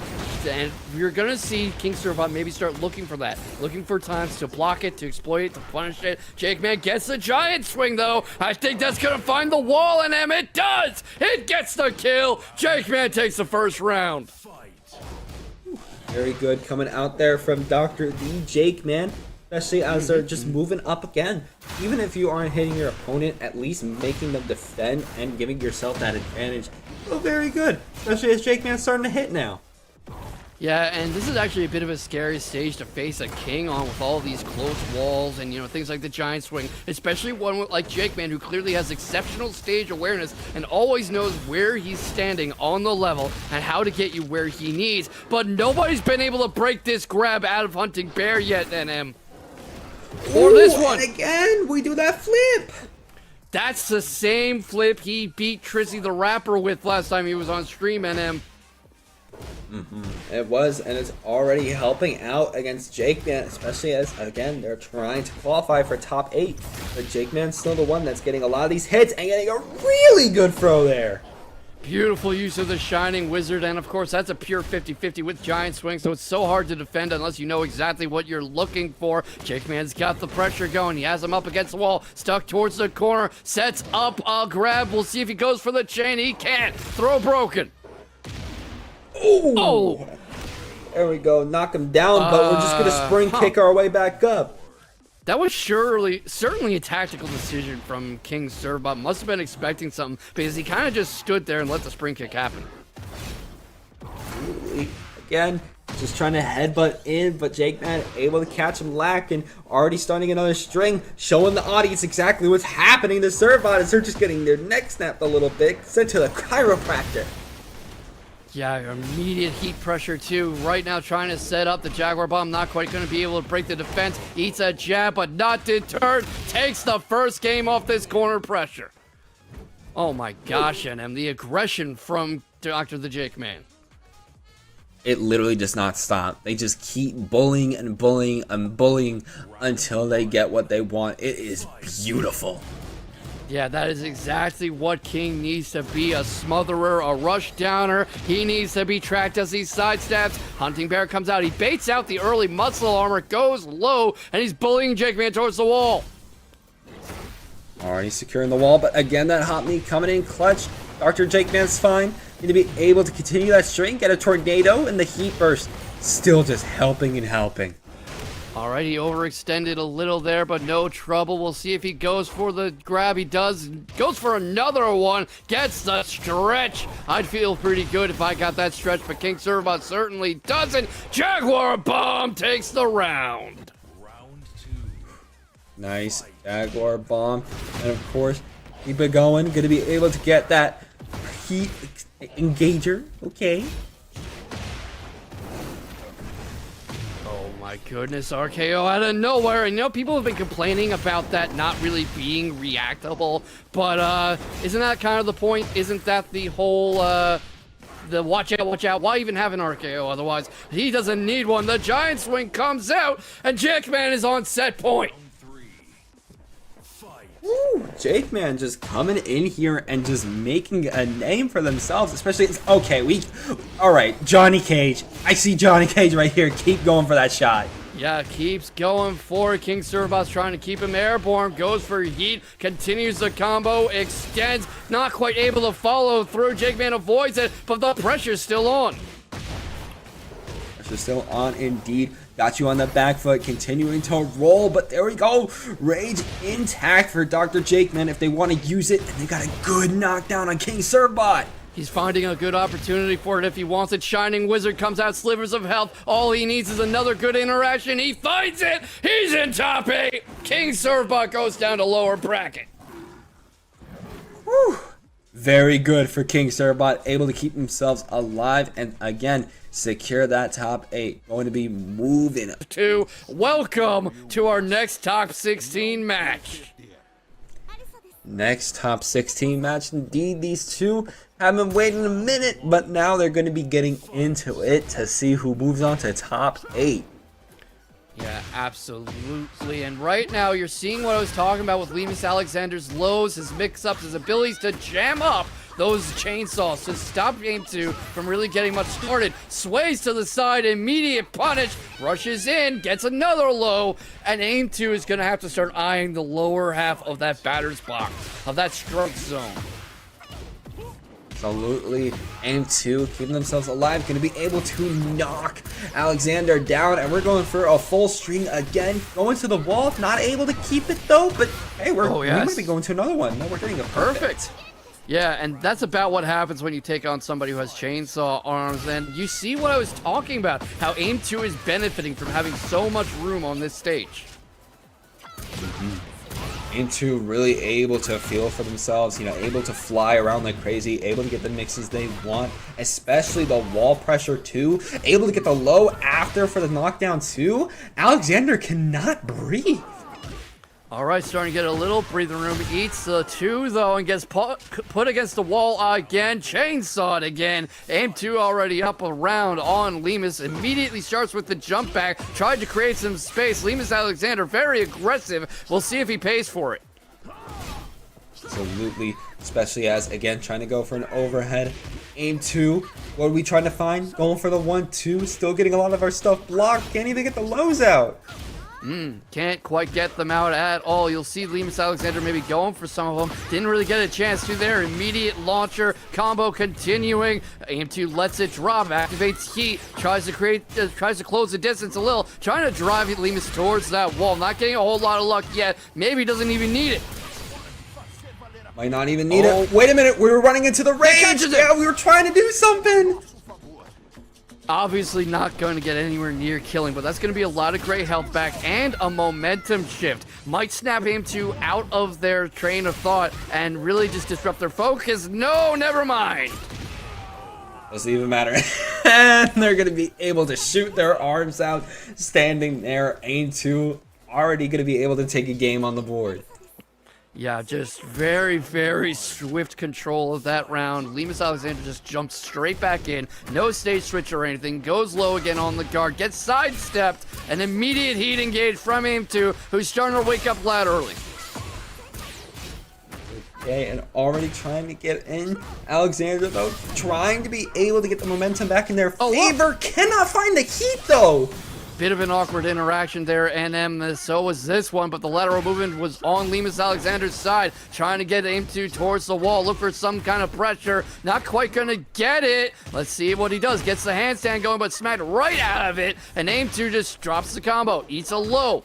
All right, and this is really a very even round so far. Definitely is, especially. Oh, okay, find it. There we go. Need one more good hit. We're actually 2. I'm a liar, but either way, Alexander keeping themselves alive. Great job keeping himself alive. You really need to take the early round in a match like this when you are already a game down. Gets you a moment to take your breath. Gets you a moment to remind yourself you're still in this and you aren't just being steamrolled. Because if your opponent builds up too much momentum, it becomes impossible mentally to get back into it. Right now, Lemus is just trying to shut AimedTwo down. Ooh, nice. AimedTwo has 1 HP, and yeah, just get swept. All right, already LemusAlexander working on a no round brown, just immediate counterplay. The good use of the laterals, I've been pointing this out again and again, but both of these characters benefit a lot from exploiting that third dimension. Absolutely. And oh, there we go. AimedTwo finds a really nice opening. Going to be able to rush it down. Maybe trying to get to the other wall, but stopping a bit short. Not able to find it. And especially as Alexander, yeah, they already got you in another string. Oh, that is a long string too. Rushes in, probably anticipated a spring kick or something. That's why he backed off for a second there. When one didn't come out, he pounced, but it might have been a little early. Gets the juggle, gets the pressure, high wall splat, gets the kill, tight set. Gonna be the 1-2-1. Alexander definitely feeling good after that. Needs one more good win if they want to seal the deal for top 8. Yeah, that is a very, very close set already. This is going to be some incredible Tekken coming up. I wonder what AimedTwo might do differently. Round 1. I wonder the same thing myself. Because AimedTwo, they had a really strong start, but then Alexander was playing a much more methodical game. AimedTwo is going to be able to rush in again, get their chainsaws out, get their flight in, might make a difference. Yeah, you'll see if AimedTwo gets confused by all this moving around from LemusAlexander, but look at that! Lemus expected something, tried to activate heat, but he was caught trying to punish something that never came, and now he's against the wall. AimedTwo's not going to let this drop. That's the round. Round 2. Woo. Okay, again, very good start for AimedTwo, especially as we're already making our way back in for some lows, doing a little bit of a DP. Okay. All right, immediately closes the distance with these chainsaws, gets caught low, but is ready for the follow-up, gets the launcher, another wall splat, keeps him pinned up there, tries to stay right in front of Lemus, not give him any move to escape laterally. Not at all, and slide in. Yeah. I mean, I'm not really sure what Lemus was expecting there. It clearly wasn't that slide as AimedTwo puts himself on set point. The second one not quite as fruitful. LemusAlexander's trying to find a way to keep himself alive. Gets the low parry, continues the combo, activates heat NM. Whew. And again, they just keep flipping. Try to block out, but AimedTwo, they need to give this one last round, but Alexander doesn't want to give it to him. Not quite. Gets the wall pressure, immediate splat, immediate crumple, eats the spring kick, not deterred, gets sidewalked around, but gets up safe. Save right now? Are we going to stay safe? That's a big question. AimedTwo gonna be popping that heat. Already trying to jab their way out, get some chip. Chip gonna be actually going crazy there. Oh, look at that. He was trying to sidewalk there, but this time LemusAlexander expected it, caught it, but that rage art is going to recover so little. That's only a sliver of gray life. We'll see what happens to AimedTwo afterwards, but that's a lot of room to finish this off, especially with the last embers of heat. And trying to kick in, trying to get the head. There we go.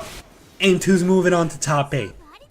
Immediate punishment. That was just far too little health to bring out that rage art. It felt like a pure desperation move. There was a moment. Put some of our best competitors down and is looking like a giant slayer. Let's see what happens. This is top 8 action in your breakout week. And JoeCrush haven't been back in the breakout in a little bit, but of course you can never count him out. He's always down. You know we got to start this off and call out that Juggernaut fit because that looks it's so so nice. It's so clean.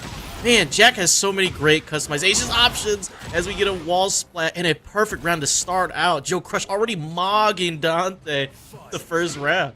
Deleting the solar plexus, putting the wall gamma. How in charge Joe is feeling the fun. And this is the best zone to be against JoeCrush, the funny zone. The funny zone in the down forward too. That's pretty funny as Donte is getting pushed to the wall again. It in and he's put the stop. A great movement by Donte. Gotta eat this mix. Oh, and step or what good pulling advance. And yes, gets the whip. Gonna set up some great Oki here too. Some DSS fun. No, Joe says 10 frame and I'm out. Yeah, you be out of there with that 10 frame heat smash. Drop the rail gun on him. Oh, one trying to go for the low, gets interrupted. It gets hit on the ground. Don't get up. If you are seeing opportunities for Joe to jab, put a 1-2 kind of interruption, then that gives you good opportunities for your character because you know you got to quick your jab in that. Absolutely. Yeah, shutting down Law is kind of the hardest part of studying. Yeah, and he can always get out because, of course, he can buffer slide if he gets put in crouch, just like we saw earlier in this round. Like right there, could have buffer slide right there and just slid on the JoeCrush. jumped over. Woo! And it's gonna We get a explode. floor blast. Oh my goodness, JoeCrush was waiting around for the bracket to catch up, but has not skipped a beat. Nah, Joe don't miss leg day, and neither does the tackle, but Donte was ready for a quick duck. The running, the setup, we make some noise. It may have been patched, but this ain't getting nerfed. Ooh, JoeCrush needs the nerf. 7 seconds. Yeah. Look Right at into the slide. sets. Look at this Anna cosplay here. Oh my god! No! And like I said, Joe's having fun with it, and you can't ever get mad at that. But yeah, both of them just doing their little Anna impression, just crouching, looking for that mix. Absolutely. They just stood at each other menacingly. It's had like a Wild West duel, but if you shoot first, you die. DSS setup takes the win. And Joe just swings with it. Oh, doesn't punish. It's hard. That's a gamble, kind of like Bryan checks. You got to see how many hits are coming. Mm-hmm. Caught on the string, gets interrupted. It ducks, but no launch. Yeah, great flash ducks, but maybe we'll call it an online miss. Yeah, you know, it's online tournaments. Maybe maybe your hand's sweating a little bit. You know, you didn't realize it before. The scoop caught him back into 3-2. Good combo. Joe setting up for it. Oh no, he's taking the full combo and wants to delete the gray health. This is smart, strategic. One touch.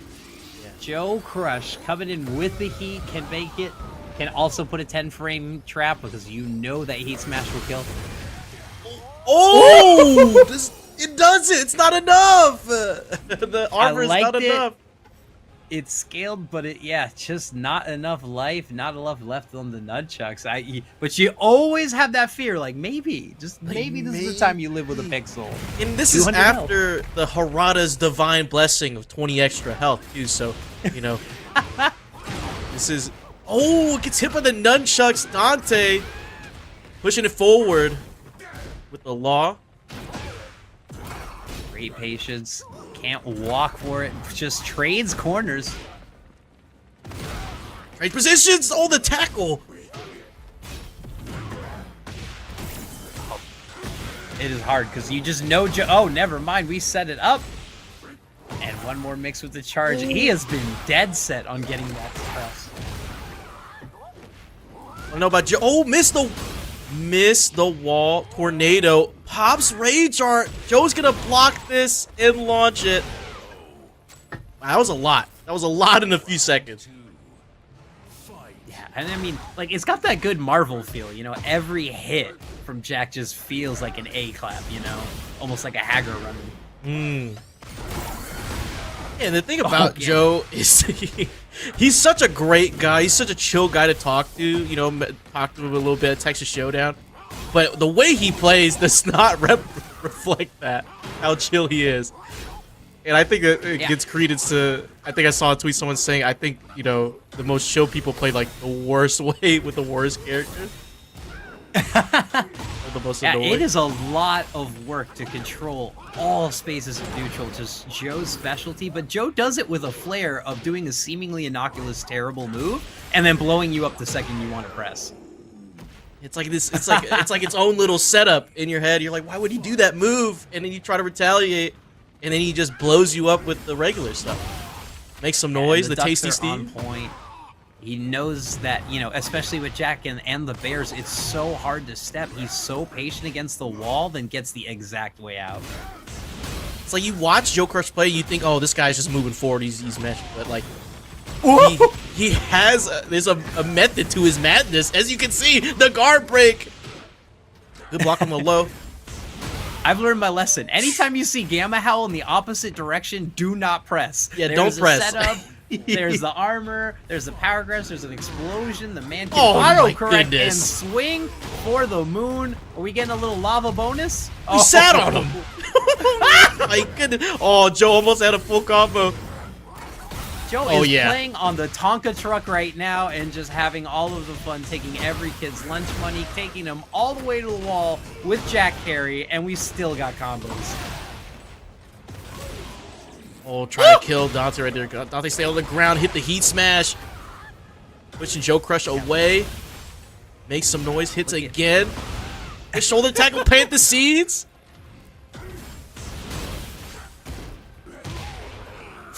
And out easy low, easy slow. JoeCrush taking it and looking pretty convincing, showing us some tech. And also at the end there, kind of looked like I came With AimedTwo as the pilot. Honorary ass shout out. All right, this is my snarl gang. But I can't snarl. I love the tails fit. Always love it.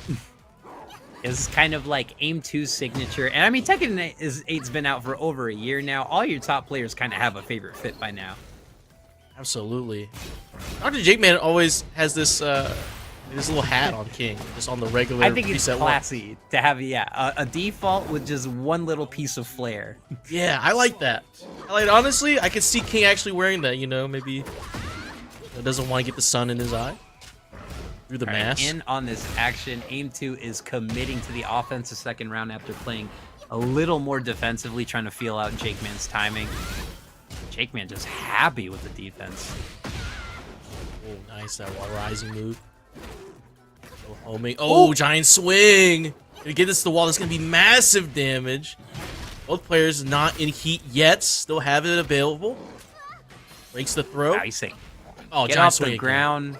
Ran the movie twice. We got the sequel, but it's way better than Matrix Reloaded. I like this. You know what?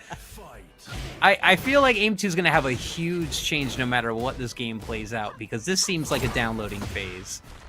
The elbow. Oh, great Shining Wizard. The blue sparks coming out from Dr.TheJAKEMAN. Oh, run up. Giant swing again. Check the angles. But you don't want to give any Shining King Wizard. player this kind of confidence. Every hitting just makes you want to do it again. Yeah, absolutely. Oh, heat smash. Doesn't go into Jaguar sprint. Ooh! Mix up. Ooh, heat smash. Rolling forward.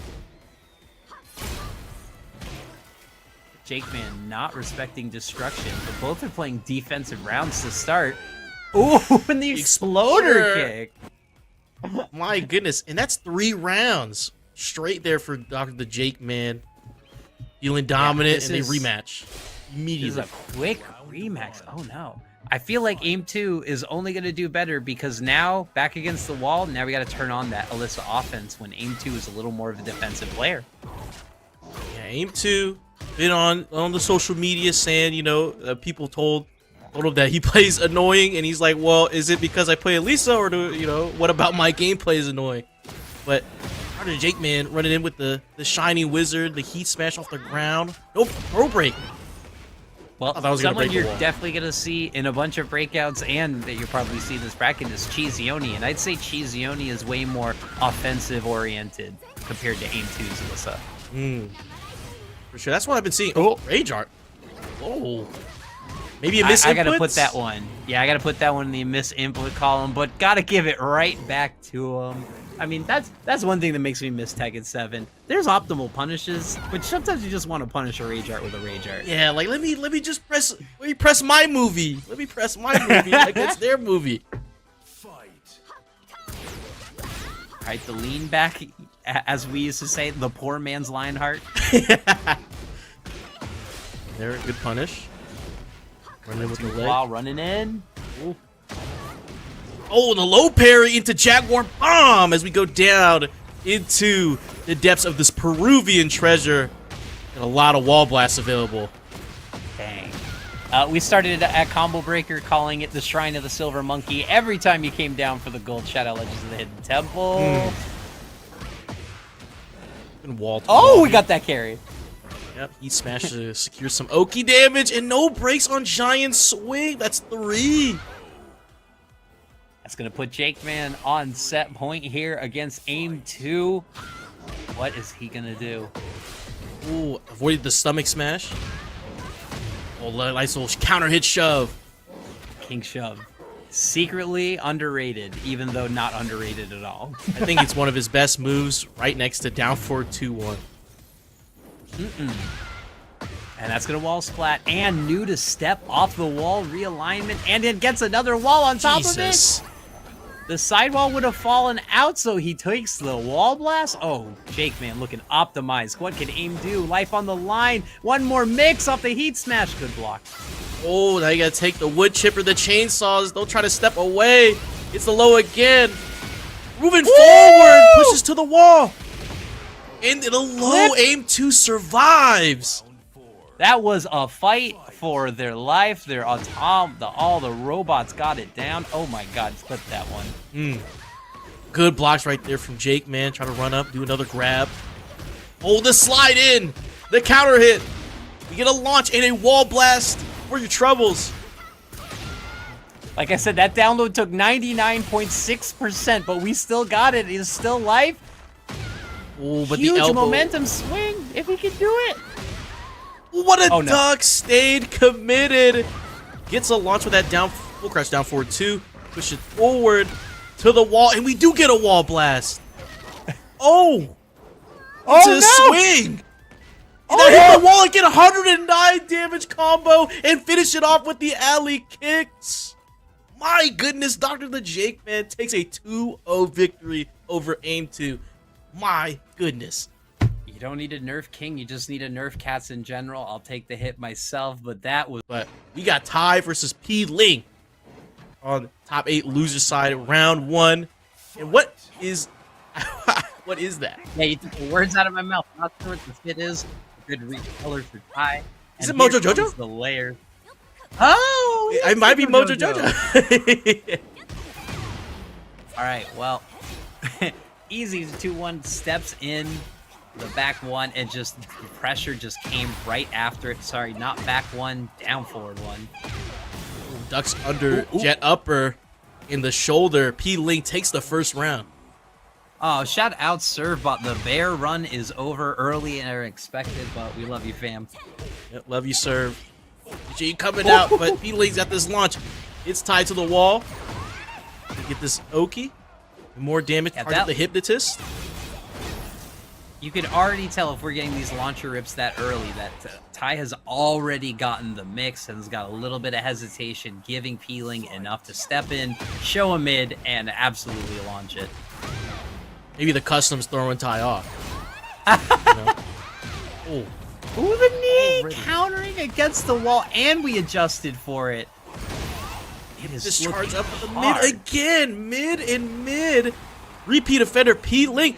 No round Browns tie with a perfect last round. That was the fastest. I think that was the fastest game we've seen all stream. And this is, I don't know if this comes into training partner Sidger, but I can tell you they definitely play each other a bunch, so there might be layers that we are not privy to. Oh, but of course, Bryan things happening and getting launched out of it. I'm minus, I do not care. It's a state of mind. Tekken 8. Pling AOP'd over under Ty's Vulcan punches and down for one. That was crazy. Oh, backflips into heat burst to get a scaled combo. And stepping with it, here comes the activation. Pling is a quick turnaround. What? A micro zip to side throw, and it leads to like perfect wall Oki. Oh goodness! In the waiting mood, not broken. Pling gonna take this with the rage art. Watch this movie. I was gonna say, Ty absolutely had answers, came out the gate running, and Pling, the goddess of stealing that round back every time, didn't even need the 20 extra seconds on the clock. Man, Pling sidewalk Bryan's heat smash into a side grab, which got him Oki towards the wall. That was crazy. Oh, a little hesitation right there. Had the sidestep. A little 2-1, but all match than the double back one. Absolutely a normal panic button for us. Absolutely an advantage for Pling. Oh, and the sweep. Pling set point. I can tell you, the last 3 rounds were all ties, and it's still 2-0 Pling. What has happened? Parried it back. Parry. Good throw breaks here. Finish the string. 3+4. Pling is hungry right now. They are. Ooh, never mind. Bryan is the rudest person in the cast. A nice wild rising one. Taunt setups right there. He burst. Oh, Good dodge step. the bus right there with the jet upper to finish it off. Ty breathing some life into the set from his side, but I can Pling tell still you from one round away. experience, that jet upper was a confidence booster. That was a, okay, I'm back in this, I know, and my buttons work. Watch out. Yep, rolling over, spring kick, catches the heat smash. Yeah, Peeling just shutting down anything that gets him off the wall, anything that gets him No out of it, and way. just selved it. RDSS, my life is over with the 4 press, and Peeling handedly taking, is that another no round Brown? We're turning it to a no round kiss you. But if you're Bryan and you're doing combos, you don't need to worry about 20 health. You've got that in spades. Absolutely, and we got Divine Exorcist and Cheese Yoni, the Claudio versus the Alisa. Now, while I think everyone talks about balancing and, you know, working on Alisa, I just think that Claudio is slipping under everyone's radar. It's not that he's broken or unmanageable, it's that I just don't think he's getting looked at in terms of adjustments as much as other characters. Yeah, I mean, they just gave him the, here you go, have a spirit gun that you can charge up. And that's it. That's about it. That's all he got. And now, you know, we saw Mogul just take away his combo breaker with that Claudio and showing us how real that new mix is. Made every single online and ranked player going against a Claudio feel so much better. It's not you, trust me. The finger gun is a game that gets all of us at every level. Oh, Cheese only trying to do a backflip right there. Both players in rage, charge up the gun, not all the way though. Chainsaws come out. Spell. Oh! Running 2, what a And pickup! Off a counter Even hit. on scale, just knew it was gonna work. And it tornadoes. Why not? This thing does everything. And the spike? Ooh. I like to see that. It's a tornado here. We're gonna push it to the wall. Heat burst to extend the combo. Spin around. Yoni not afraid of destruction stance. Best friends with it. Oh no! Oh, that braced the wall. Against the wall, touching hitboxes, Season 2 Tekken, one of the most difficult things to encounter or work with. How many times have you had your combo go through somebody? Yeah, it's been a lot. It's been a lot. Very frustrating at that. Very frustrating. But, man, we see the charge gun right there with the heat. The guard break. Oh, but watch out. Low heat smash. Just right, when you thought about everything, it's the low heat smash that gets you. They're listening to us. They're trying to break every single wall now. I think it's the goal. Good break on the throw. Johnny going in with the chainsaws. Absolutely milking those destruction stance lows until Divine Exorcist can block him. But the one time he did, he went through it. We're breaking another wall. With just the low heat smash. I've been playing Kazuya lately, and that's been all I've been doing. Low heat smash. They forget about the low heat smash. Always spinning around, evading.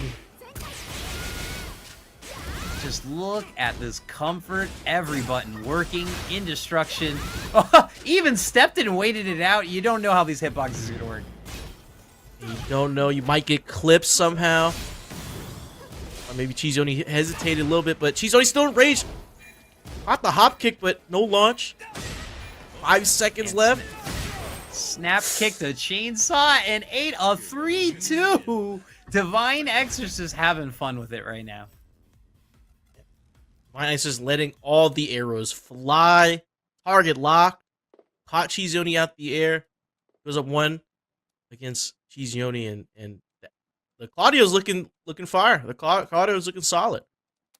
But amazing neutral too. It had to make Cheesioni kind of commit to some destruction stance setups, the 1+2, the pull-out chainsaws with a little bit of armor. You had to see that, like, really had to use resources and claw his way to get sustained offensive pressure. And I mean, Divine Exorcist twice just said, you know what? Sidestep hop kick, the sound of his people. Yep. Sidestep hop kick. You know, running forward in the hop kick as well. Oh yeah, all the Iros, the wall running 2s were landing really well, especially end of round when you can't duck. Ooh, what a low parry. Nice reaction right there, but dropping these combos though. Oh, just a down forward 2. Get him in the air. Alright, wall pressure. Looking, wants to set up chainsaws again. Oh, like, I like this. This game plan is working. No sidestep or in the corner, but we get a wall splat. into Tornado, and that's a combo right there. Yoni getting first blood in game 2. Yeah, absolutely. Just great use of meter and knowing as soon as he's in, I just have to pop. Again, starting in destruction, knows to step the running 3-2, didn't wait for it. Amazing punish. There we go. Step the spirit gun. Knew that Vice was going to charge it fully, or was going to charge it fully. Safe enough to step. Yeah, pinned in the corner and used the throw break just to get out of there. Switch places and pushed out of there. Yoni looking like a new player. Got Marvel cross-ups. Hwoarang got confused as well. Now both players out of heat, but Divine Exorcist in rage. The running knee. Sliding in. Alisa is a sentinel. She calls bombs and drones. She might as well cross you up with them. Absolutely. Seeing a lot of Alisa players throw out the rocket. Aerial rocket just in case. Want to do something risky. The low. Oh, this doesn't kill. Yeah, it kills. It kills. Whew.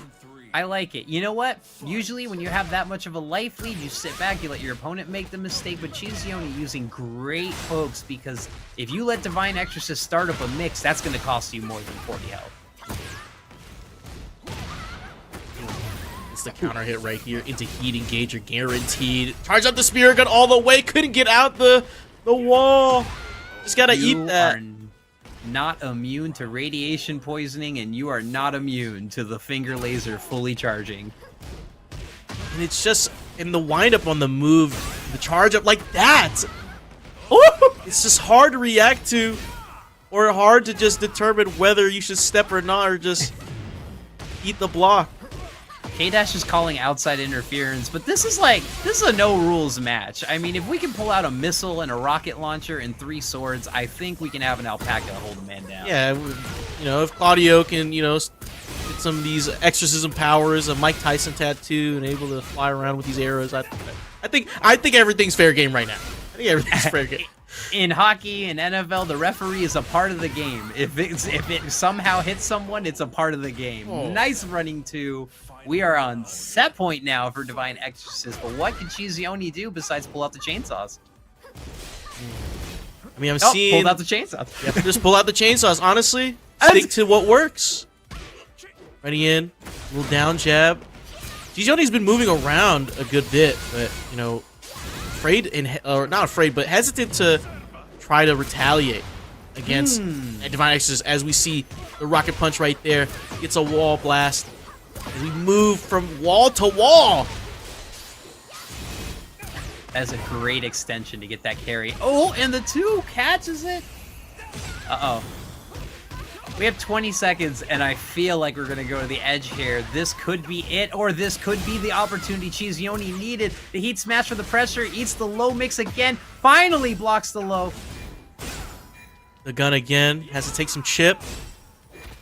Run into...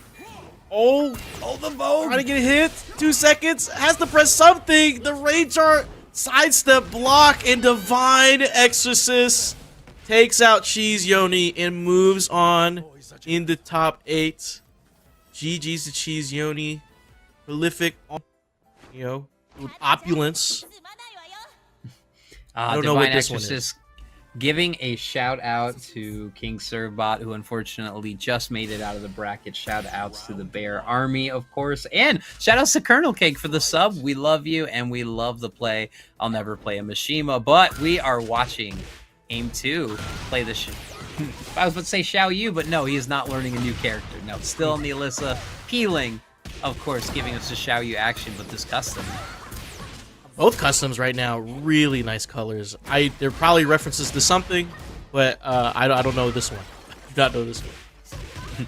Chat will tell us, but AimedTwo looking good in orange and in purple, not looking good against the wall, but great patience to get the mix and the low, but AOP saves us all. AOP, the Moonhair Palm into Heat Smash, catch the Hypnotist, as got a splat, but no break on Waning Moon.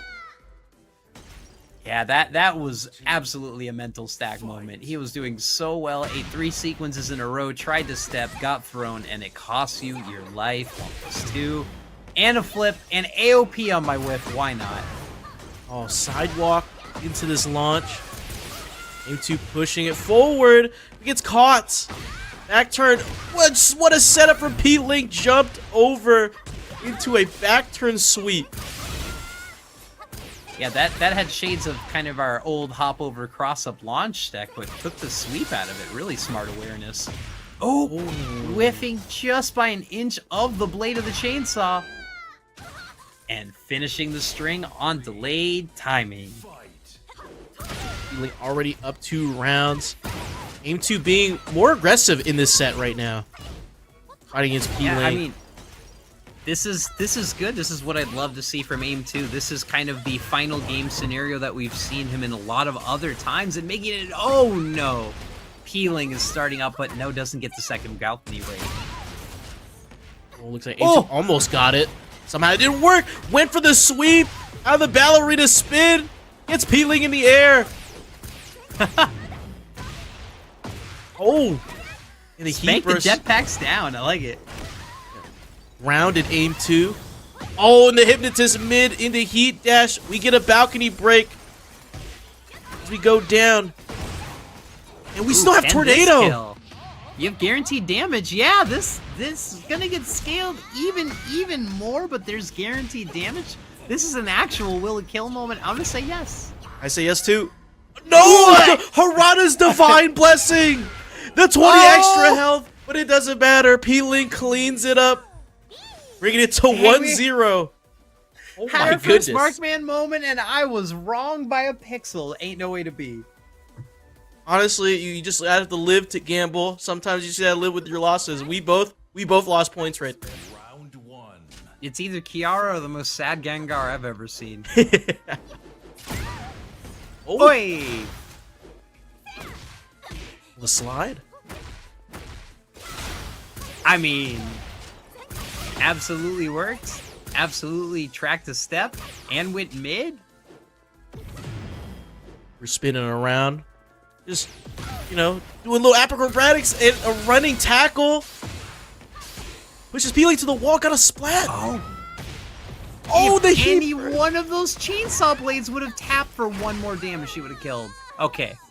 Corrected. Round 2. It's Harada's divine blessing. You know, that 20 extra health. You just hope he blesses you. Snapmare.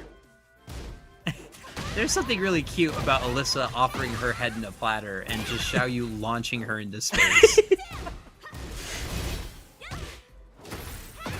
Oh, we got a Naruto reference. Okay, thank you, chat. I had no idea Choji could shout out. Oh, missed it and completely stepped it. Didn't even want to wait for the heat smash or the heat dash. Here we go, both players in heat, but the heat smash is gonna take out AimedTwo. Now 1-1 in this game too.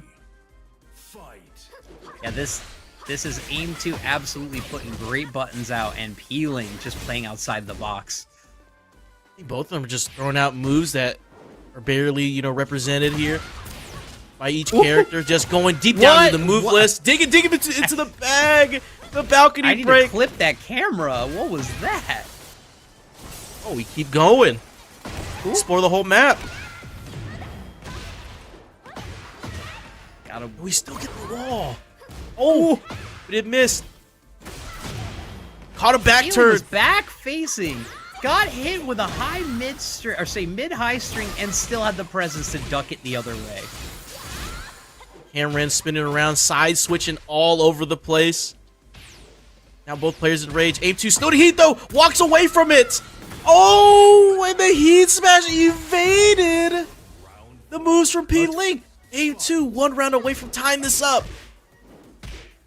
Absolutely wonderful ducks. It reads. I was just gonna say, and it was right and the step back runs, and What? now AimedTwo has hit that almost every round. Got the low wall splat and still was able to get the wall blast off of it. Both players still in heat. Chainsaw hitboxes staying out forever, saying the next hit, getting poked. Oh, got the punish with the grab off the power crush. No Double break on snapmare. snapmare. Final round. Just a All sick right, name. this is set point for Pling. But this is like AimedTwo's like favorite place to be. I get to swing chainsaws all day. We have 3 chainsaws out already. Yep, Pling might go into Hypnotist just to charge up a little bit of the heat gauge. There it is. AimedTwo using the heat move. Attacking in plus frames. Oh, the heat smash caught Pling. Pling get raised. Got hit by the low.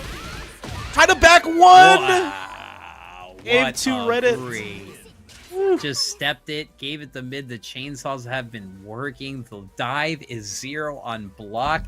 Broke the throw and set up more on minus. AimedTwo absolutely just hitting another layer. Then that's what you got to do to get rounds and games on Pling. Now, of course, we're gonna get a stage swap, maybe a costume swap. Maybe that costume wasn't working, you know. But man, the adjustments AimedTwo made. I mean, both players just throwing out random moves at the move list. Some moves I never see, and sometimes you have to play that unpredictable game just to add some mental stack towards your opponent. And what I like from both these players is that what I learned from, you know, people who compete a lot. They told me this, and you'd rather just die pressing, you know, instead of just sitting there blocking. You're just gonna lose. So might as well throw something out. And if it works, it works. In this case, AimedTwo got it in. You know, we saw all these different flips, avoiding AOP, forcing the whiff punish. I mean, it's just a lot. Yeah, and we'll come back to that conversation because that brings up some great points I had from Speed Kicks. But we'll come back to that because this action has suddenly turned itself around. AimedTwo is slowly figuring it out, and don't give him more rounds. He's only going to get more data. And also another good fit from Pling. Yep, it's Mrs. Puff from SpongeBob. Gotta get your boating licenses. Throw break right there. Down in the heat smash. All right, AimedTwo so patient and usually with a quick walks out of it, but knew to press out. Look to just set up a new neutral and got everything he wanted. The spike. Ducked under.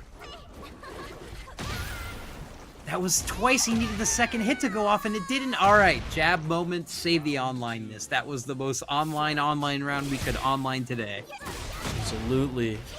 Counter hit trade. AimedTwo pushing the initiative, but AOP just ducks under all of it. Gets a floated combo. The spike Pling down. is catching on to this low timing or the delayed low timing, because if there's something advancing across the screen, Pling is ducked almost every time. Oh, just raw destruction stance coming out. Using the heat smash. Hacking on the plus frames with the chainsaws. Duck the grab.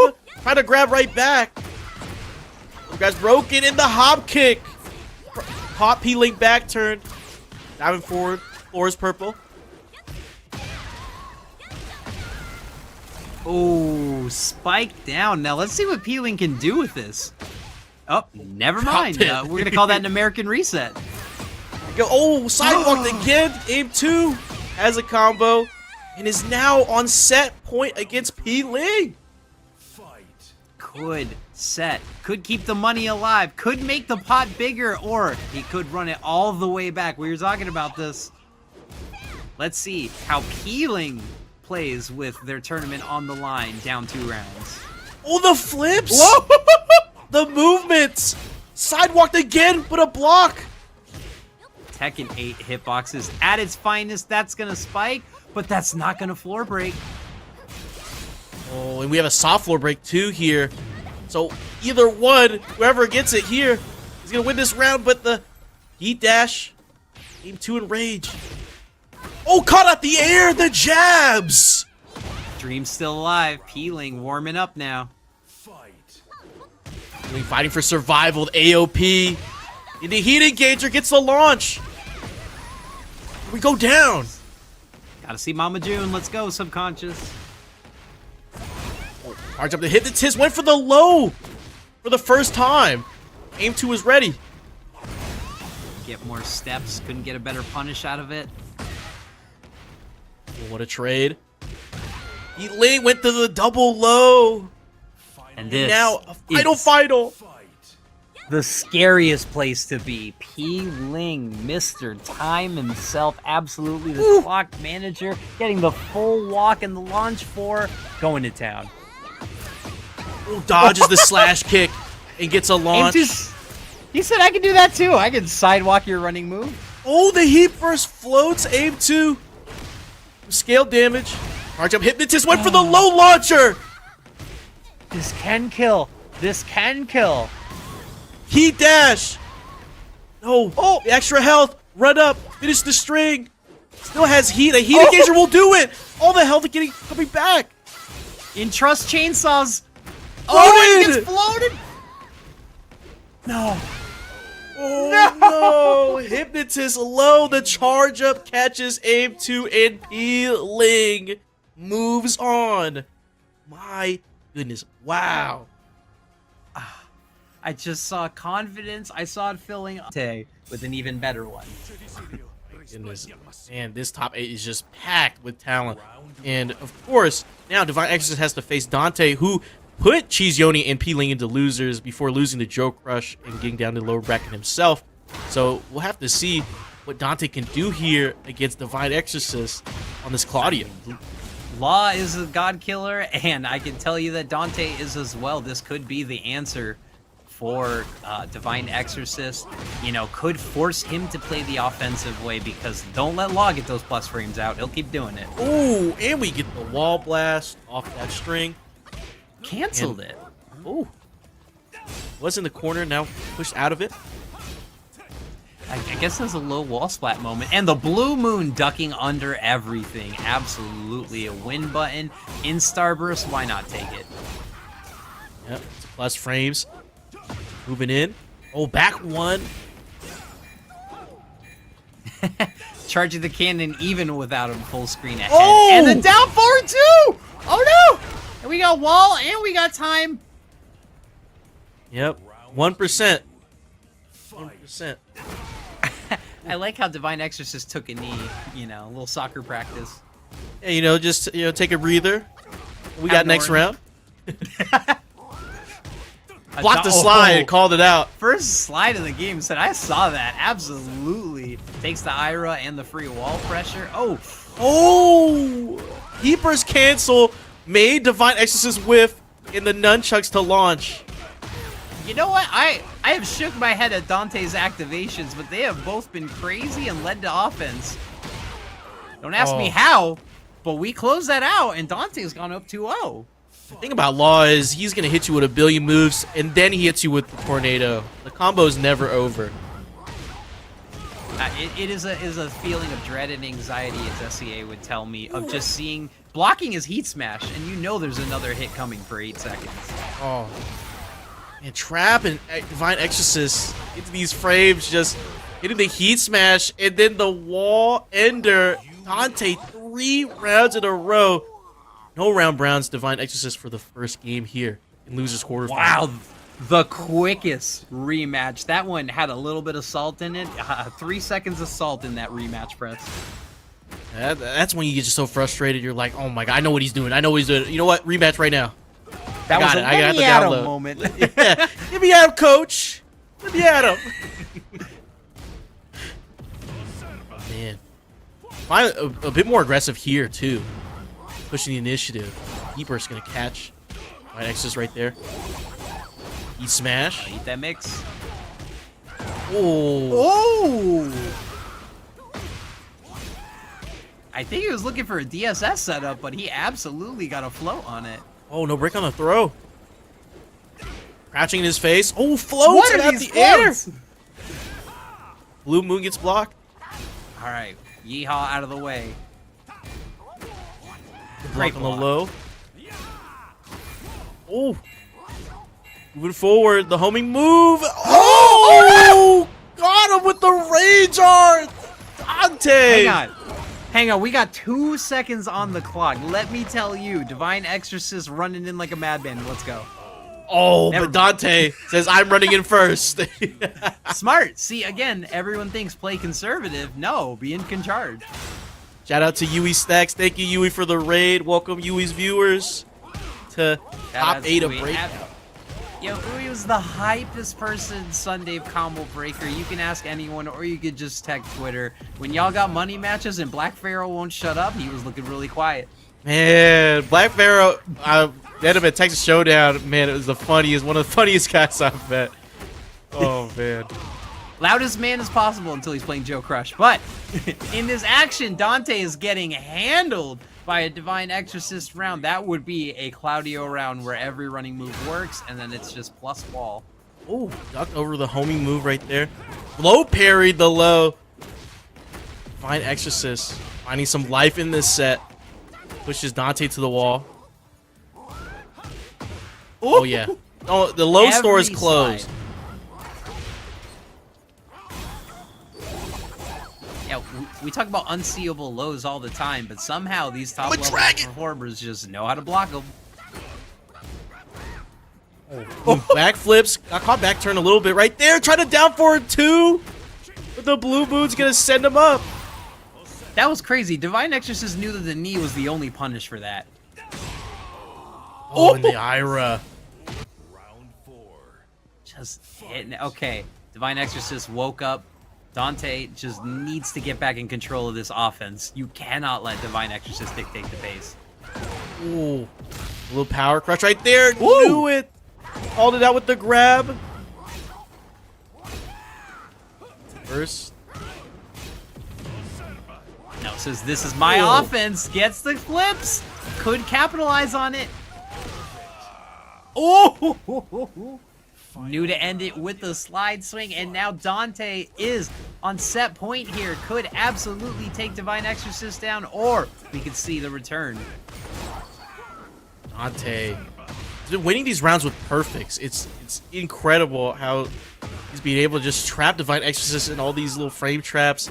Just pushing the initiative, but Divine Exorcist has had enough. Pushing Donte into the wall. Trying to kip up! But that's not going to work. Oh, in the knee. Gosh, that knee, and especially in an end of round situation, you'd see that knee 3 times against the wall until you realize I can step or interrupt it. But it is so hard to deal with in Divine Exorcist and the quick rematch. We are not leaving Midnight Siege. We're staying on this stage. Trying to go for the grab. Heat burst. Just right away. Could have whip punished that. Tried to whip punish with the heat burst or the heat smash. A sequence of 6 hard reads in a row that all whiffed. Oh, sidewalk the running 2. Gets the wall blast. Can we get a combo here? A lot of damage. Dragon Hammer pressure just said, nope, get off me. Got him with the normal throw interruption. The normal throw again. Got the down for 2. The counter hit trade. Pushes to the wall. Blocks the slide again. Slides are not happening. Slides in this house. There are no slides, only swings. Got a reset too on that combo. No, the guard break, the spirit gun. We get a tornado at the wall and still survives the kip up. 1 second. Oh. Round 2. I just absolutely stunned at that, but you know what? It's just another round for Divine Exorcist, who's heating up, who's getting the download. Donte just absolutely better take this pace. Oh, but the 1+2 not broken. That's a launch with the low block. Don't throw lows against Divine Exorcist. He's just blocking and punishing all of it. Oh, duck. Yeah, it's just cannot resist the nunchuck. Getting a little bit of your heat bar back makes total sense. Side step 4. The homing moves. Oh, try to step. Let it rip early.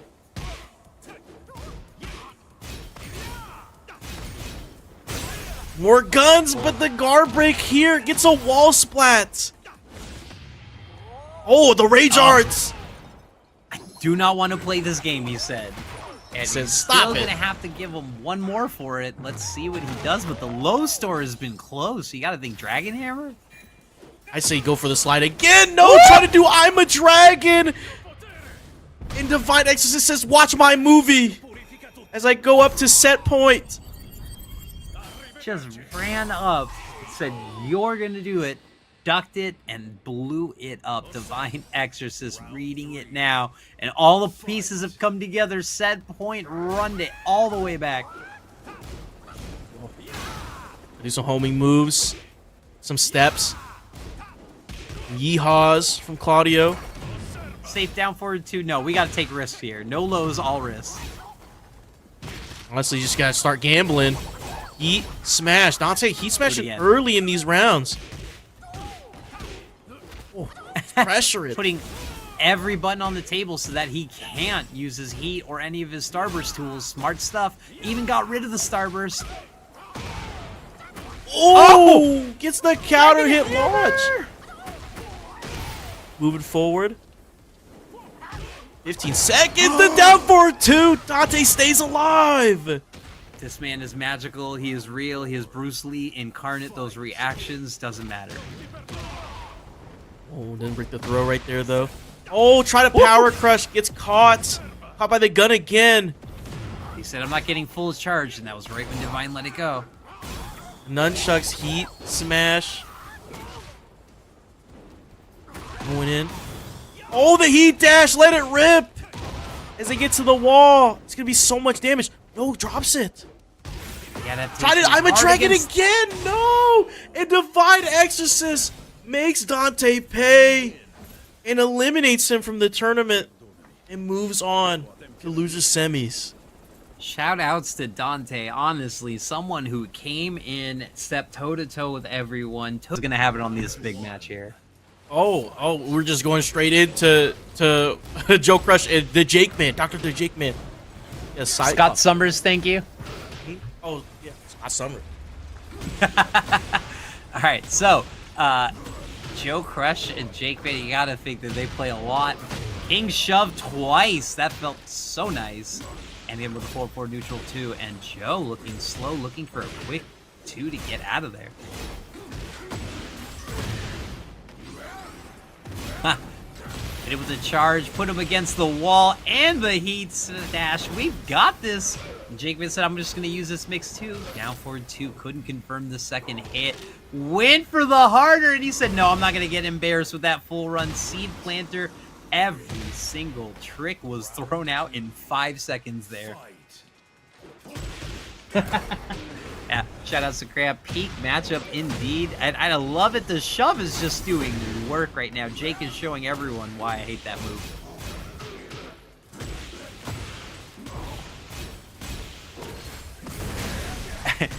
This is a slugfest. I feel like King can space and move and do so much more, but you know what?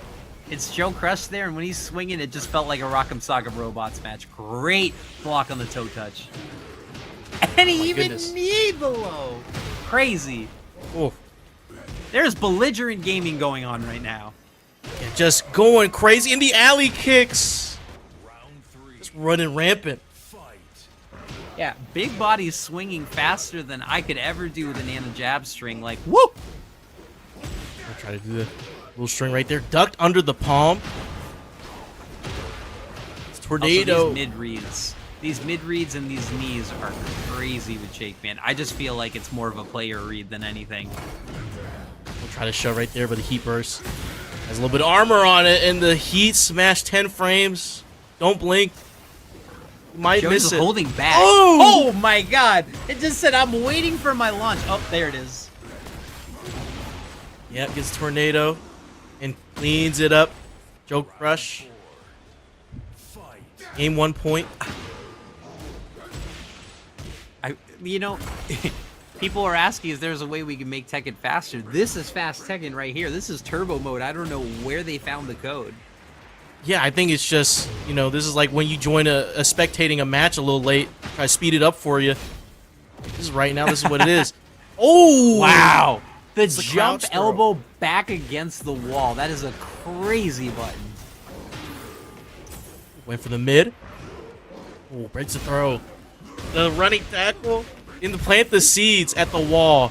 Plant the seeds again. God. Oh my goodness. And it's crazy too, because when you get hit with Seed Planter, your brain just says, get up as quick as possible. Maybe you can still punish it. Maybe you have time. And Joe said, no, that's a setup. Ate him twice for waking up on it. That's the thing. You just think, oh, why is he throwing out this mega minus Seed Planter? But then he hits you with the setup, and you're like, I understand it now. But if a Jack player does the baseball slide, they're still trolling. JoeCrush, if you hear us, throw the blade baseball slide. Oh, the counter hit shove. Doing so much work. I feel like half of Jake's man damage came out from that in the heat opening. Forward neutral 2 getting stepped. Low. Running with the Jaguar sprint gets interrupted. That is a crazy read from Joe. And even getting a launch to close out the hit, I'm not satisfied with a jab. I'm going full move. Oh, what a pickup. This combo is insane. JoeCrush, what are we doing? What are we doing? That felt like an old Tekken 5 like Magic 4 combo. There's no way I could dash and scoop that. Joe said, "Yep, that's mine." 10 frame heat smash, everything coming up Millhouse. Oh, sidestep heat engager right there. It's the 3-2-2 wall enter. Opts to not go into Jaguar sprint. Still in heat though. Cannot resist the wild throw of the command grab.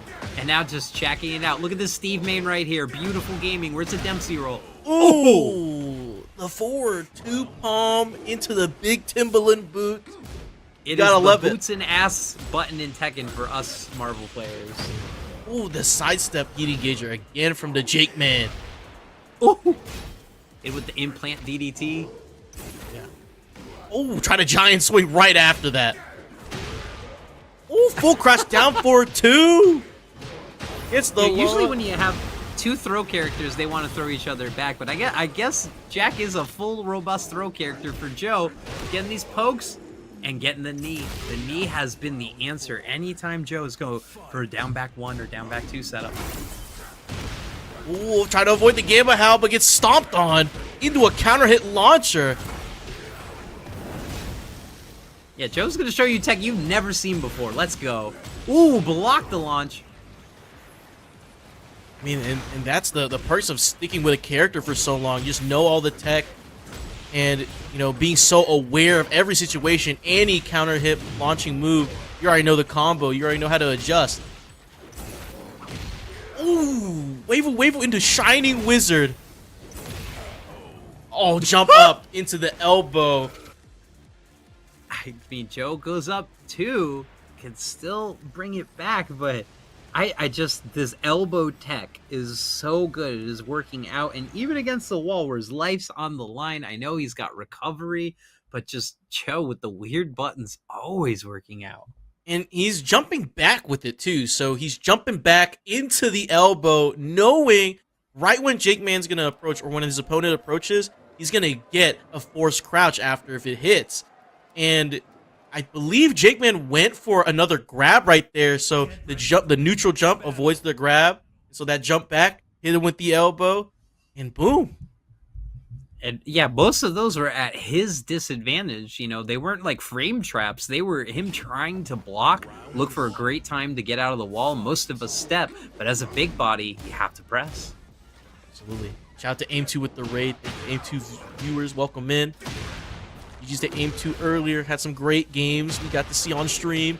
But JAKEMAN slamming it down onto JoeCrush. Ooh. Not enough carry. Joe with the full roll. That's some confidence in it. Nope. We're going for the alley swings. We're in it. JAKEMAN absolutely not out of this yet. Instant spark. Try to chest bump.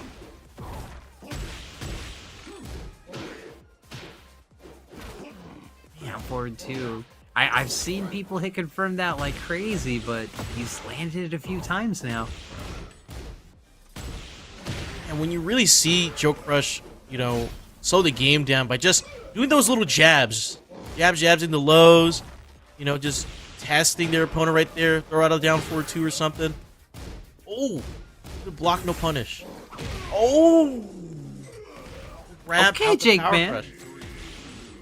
Yeah, interrupting timing was basically what this game has been. Just JAKEMAN placing everything. And the throws feeling like magic. The switch from low highs and a big crushing knee mid. JAKEMAN's warming up. Puts him in the same situation. Takes the alternate route. Doesn't want to take the rolling death cradle, which JoeCrush was ready for the first time. Oh, muscle armor into the elbow. Heat engager. Went for the empowered Jaguar sprint mid. Little lows right here. 1 pixel in the chest bump. No round brown. The JAKEMAN has arrived, putting 1 on the board against JoeCrush. Let's see if he can tie it up. Instant rematch. We not changing nothing. Yeah, JAKEMAN just liking the fits, and JoeCrush enjoying France or maybe the boat. Little action. Yeah, go back to that king shove. Go back to what works for you. Oh, low parried the stomach smash. Before neutral 2. He first brings it to the wall. Oh, Gamma Stomp. Ducked under! The guard break in a full crouch down forward 2. Pushes to the wall. Ooh! Even trading the shove. Okay, there's the jump away from the wall. Didn't work this time. Got punished. Wall standing 2, 1+2, getting the wall splat and the side carry. This is crazy. Putting on pressure. Here's that jump elbow again. Stay ducking into the while standing move. My goodness. Watch this movie. Yeah, usually you'd see JAKEMAN try and realign and kind of set up for better wall positioning, but he was also in that sweet diagonal spot to do an infinite combo. You kind of saw he wanted to do it again. Well, before neutral 2 action again. Ooh. Strings. Oh, down for 2-1. Doesn't Counter hit confirm it, but when it's blocked, he knew it was going to hit on the second hit. That's crazy. Oh, hit the blockable. Lay it down on him.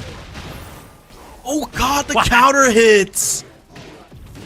A whip shove into a launch tornado bait. What is happening? JAKEMAN just turning it on. And now, this has been a momentum swing. We're 1 round away from being 2-2. What's going to happen? My goodness. Right now, JAKEMAN has won 5 rounds straight against JoeCrush. But JoeCrush not going down lightly. Gonna try to protect this lead.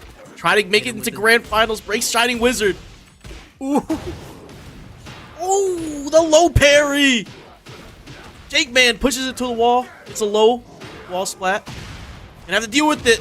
Counter hit for neutral 2. Oh, the low.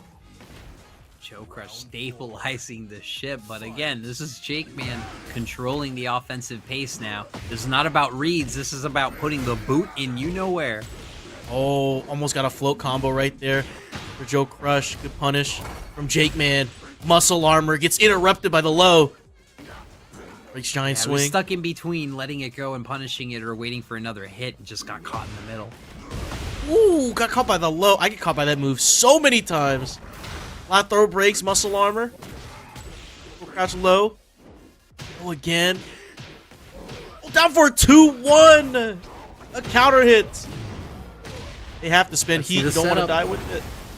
Oh, we got the wall, but diagonal wall saving live, and JoeCrush turning it around. Now he's on set point. JAKEMAN, can we keep it?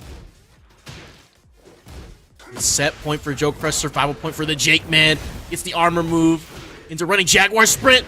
The elbow. Running forward. The shove. Counter hit gets a wall splat. 3-2-2. Running forward. Could be alive. Eat this mix into heat smash into eat this mix. No the jump breaks. out of the way. The giant swing is gonna kill. Ah! JAKEMAN has tied up winners finals 2-2 against JoeCrush as we go into a final game to determine who will go to grand finals on the winner's side. Snarl Gang, if you are here, let's hear it for JAKEMAN about to bring King Army all the way into grands, or are we going to see another thrilling run back? JoeCrush, just ready to mog. Yep, just trying to mog, and it has been in some incredible sets. JAKEMAN just caught on fire, hit 5 rounds in a row against JoeCrush when it looked like JoeCrush was, going to take this, nice cruise into grand finals. JAKEMAN said, no, I got a shove for you. I got down for a 2-1.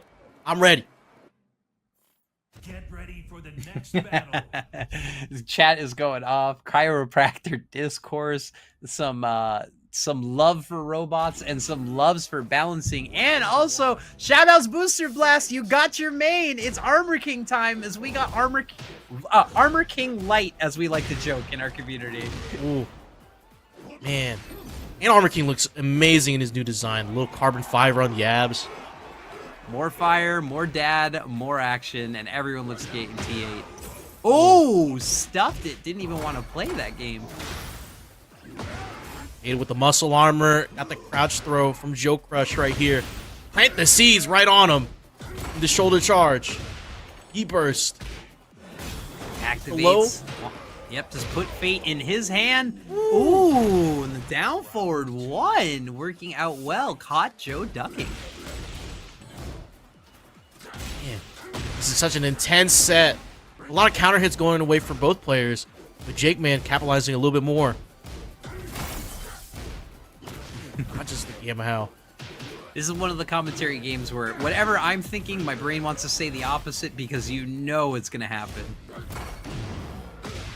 You don't want to curse it, but at the same time, it's just so much going on. The mental reads right now. Went for the running tackle, but the heat burst. The raids are right in your face. Was that an option selector? The hardest of reads. Joe going to put 2 double pits to Chesty right through, and JAKEMAN just rage-arting it on the back Jaguar step. Heat smash rolled off the ground, dunked it, down for a 2 full crouch into Jaguar bomb. JAKEMAN 1 round away from heading to grand finals. It's set point. I don't know. The shove going to what works and interrupting the down cancel. Oh my! Knew there was a button press. These layers. Joe read it, and JAKEMAN ready. Oh, in heat, as homing throws. The heat smash connects. That's 64 damage. Joe's life is on the line right here against the wall, getting jab pressure. Oh, whiffed. The gamma, the bubble. Getting scared. Gotta punish. He repped it. Duck We're the on throw. edge. He's like the duck setups, and he gets punished for his life as JAKEMAN clawed all his way back. He was down 2-0, and he brought it to a final each round until the very last game. Pling match up. So he goes to the loser's final. Oh, Divine Exorcist, not one for a lot of customs, but we got the all-black fit and Pling, pretty much one of the gods of drip. Starts off with a launch, we're going off. Oh yeah. Alright. In the SpongeBob spirit, Patrick from the SpongeBob movie with the legs, the He's fishnets. dashing the Circle of Judgment into an immediate low parry call out. It might be coverage on movement, but that was sick. Whoa! Now, like Joe is saying, and like all of us are feeling, it doesn't matter what level of competition you are. The cameraman and wall exchanges are going to be some of the most odd interactions you'll get in Tekken 8, let alone any Tekken game. We're pushed to the wall right here. I love the cape physics. I was about to say, just look at those cape physics, and you took the words out of my mouth. My goodness, no break on Waiting Moon though, as Vi gets floated into this combo. Pling pushing it forward. Yeah, especially when you both are like, it doesn't matter what character you play, you both are against the wall and somebody swings, sometimes y'all are just going through each other. It doesn't matter who had the hitbox. It just goes crazy, and the cameraman just turns all the way around, does a 180, and you're like, what is going on? Oh, back one right there, quick enough. That's smart. You can, I'm sure you could probably, oh, sorry, Xiaoyu means, Sly, correct me in the chat, but like, back one on a secondary timing could probably answer all of those solutions. Yeah, it's evasive, it's pretty fast at, I believe, 8 frames, right? Or not 8 frames, like 9? Oh, floated, ooh. He was trying to yeehaw. Oh, AOP duck over the running 2. I mean, what can't AOP dodge? AOP is the answer to everything, but look at the hypnotist. Healing went for the low. It's called out. Divine Exorcist gets this launch, gets the wall. I don't care if it's a fuzzy or a hard read. Divine Exorcist with the low block. Some of the best you'll see in NA. And the Blue Moon going too far. There's the break. Ooh, the petty low. Divine Exorcist. Yeah. Especially against Peeling. I don't care if there's 10, 5, or 2 seconds left on the clock. Divine Exorcist would rather be in control. Absolutely. As we get another guard break from the gun. Sidestep for moving Pling towards the corner. Doesn't heat dash. Opts to save it, but Divine Exorcist gonna get this combo. Scale damage. Almost, but not in the wall cave. Oh. But hit confirmed into the wall splat. Extra damage and the Ira for the flare as Divine Exorcist takes it. And this is your loser semifinal round. So this is heating up, and we're only going to get more. And you know JoeCrush is waiting for the rematch. Doesn't matter who it is. Yep, and this is top 4, so, you know, this is all going to be first to 3, best of 5 from here on out. Divine Exorcist going up 1 against Pling here. Yeah, I have to get in the habit of every commentary because I have to say it to myself running tournaments in Season 2 now. But yes, on the winner's side, nothing changes, right? It is still 3 out of 5 for your winner's finals. And then on the loser's bracket side, you're basically just stepping back one more round besides the loser's final.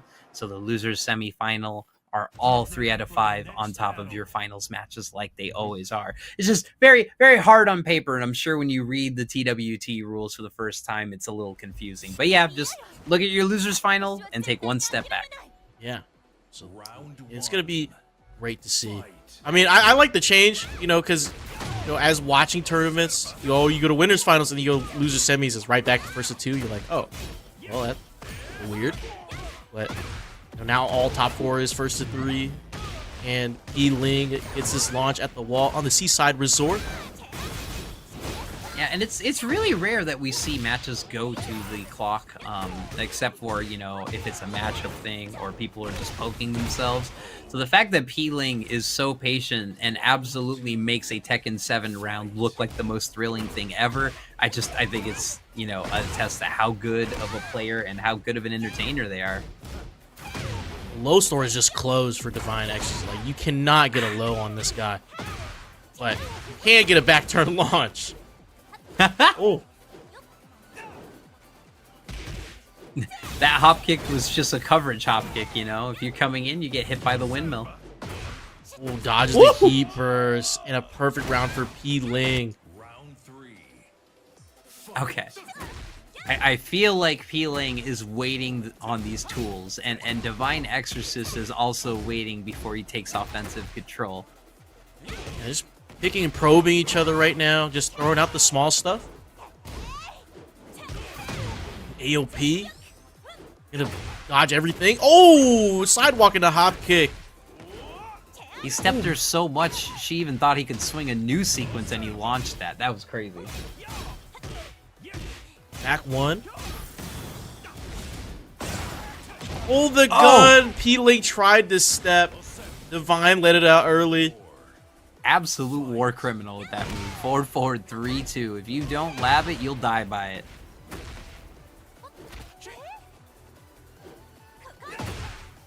Oh, the hop kick. Catching the whiff off AOP. Oh, dropping combos. Just reactions just to see an inch of a whiff, know it's gonna whiff, and absolutely blowing it up on the first possible frame. Here's the wall setup, and here's one more mix for you. Got multiple steps in and knew this time. Just going mid. AOP ducked into it. And Pling ties it up 1-1. You know what? A lot of people kind of get caught waiting on the Circle of Judgment, the 2-1-2 that you saw there. But, you know, Xiaoyu has an AOP button. I see it. I don't even need to wait for that last hit. I'm just going to profile and go. Mm-hmm. And it just shows, no matter how much you study and how much you get used to frames and the way this works, still characters with movement tools like Xiaoyu's just break your thought process. Yeah, and it's just a lot of these tiny little pokes. You know, I've always said Xiaoyu is a death by 1,000 cuts type of character. And you just get so annoyed getting hit by some of these small things that when you try to go big, try to fire right back, you just get AOP'd and launched. Yeah. And I also, this is a great time to point it out. Shout out Breakout Academy. But when I'm telling all these kids about, you know, how we think about offense, a lot of people are, of course, thought about big damage and launchers, but you need these pokes. This is damage you cannot get back. That down 4 may not seem useful, but it opens up your offense, it opens up the small Tekken game, and it's usually not recoverable health. Yeah, and it adds that mental stack towards your opponent because it's like, oh, well, I got to watch out for that now. Or if they choose to watch out for it, or they choose to just eat it and try to block something better from your character. So it's just so much to think about. Yeah, Tekken looks faster when there's a risk of buttons and not always just 2 people swinging. If 2 people are swinging big all the time, that's just Soul Calibur. But like when you're looking for great movement, a quick down forward 1, and you're on the edge of your seat for a jab control, that's where you know you got a good damage. Almost got the full Also, launch. Oh, I love Soul Calibur. That was no hate on Soul Calibur. Ooh, AOP into the launch. Moving out. E-burst. Gets to the surfboards. Mid's red every time after every low block, but Peeling gives it the absolute nice Zafina impression, as we like to call it. Already running in, doing some damage. Side support catches AOP. Adding that one to the notebook. Ooh! And stepping the launch. Oh, another whiff move into hop kick. Divine Exorcist. So ready, reacting. Wow, like forward 3-2, you're setting up the laser, but just like a clinical mechanic. Whoop, you whiff, that is absolutely your life.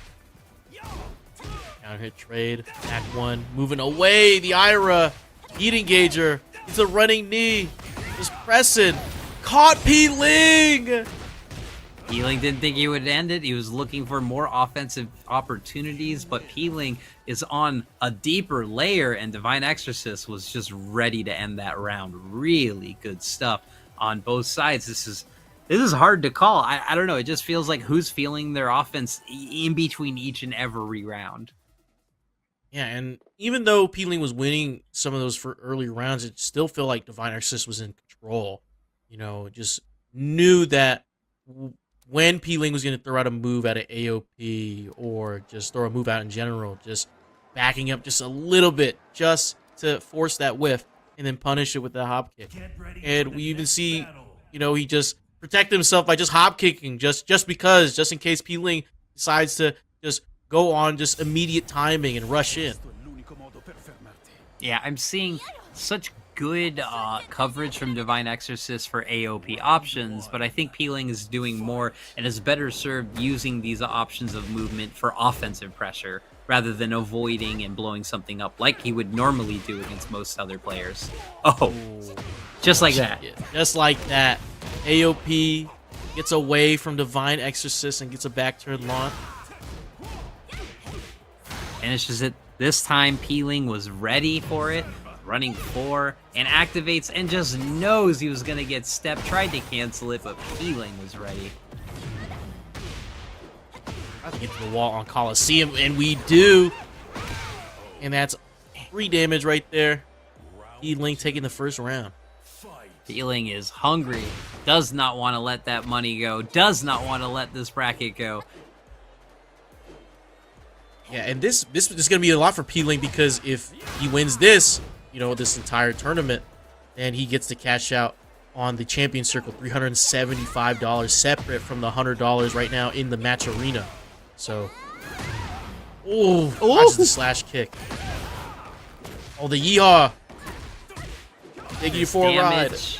I love this carry. Oh, opposite early because he wants the starburst and the setup again, but he was in heat, so he stays in starburst. But Divine Exorcist could turn this back.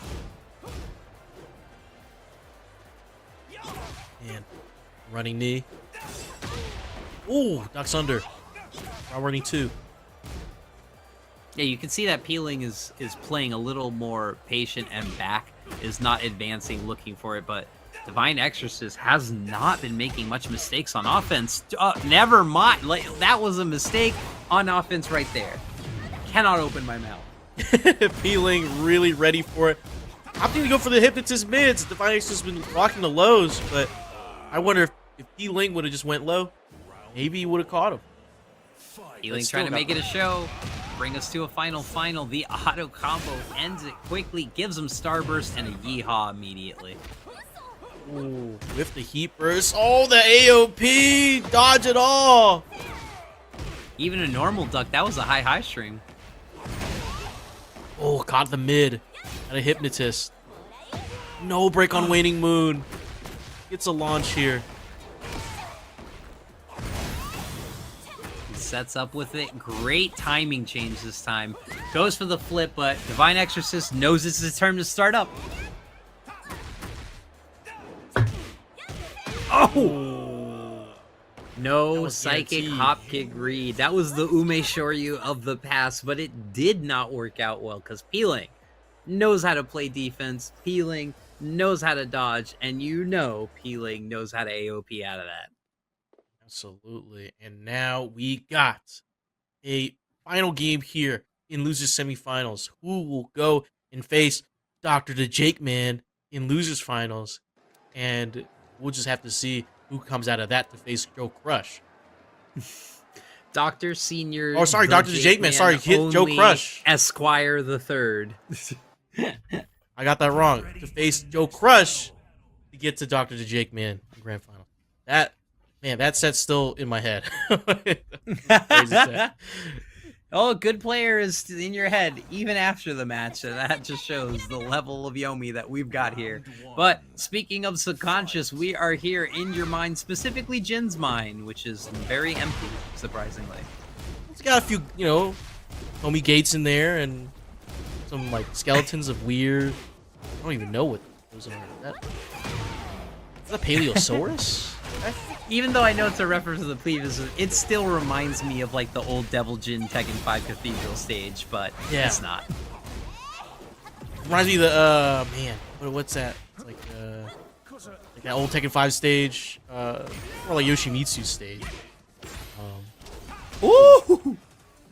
I'm surprised that doesn't break the floor. Read the touch, the slap in between, and the scoop. Sis said, you know what? I don't want to play this combo. I'm going to take it. But 15 seconds. You know what time it is. Our favorite game. Not will it kill, will it timer? Oh, yep. 7 seconds left. Could hear the DBZ sounds. Peeling, powering up. Oh, yeah. Just leave 1 second on there just for good measure. Oh, it is a treat. And, speaking of short timers, one of the specialty tournaments we're running at our monthly dojo this week, we are doing a 30-second timer inspired from Tone. Ooh. And I feel like Peeling would be a demon in that bracket. You give me half the time on the clock, I'm on. Yeah, I'm just going to do a few pokes and I'm walking away. Clutch performance, a clutch throw break, setting up, and again...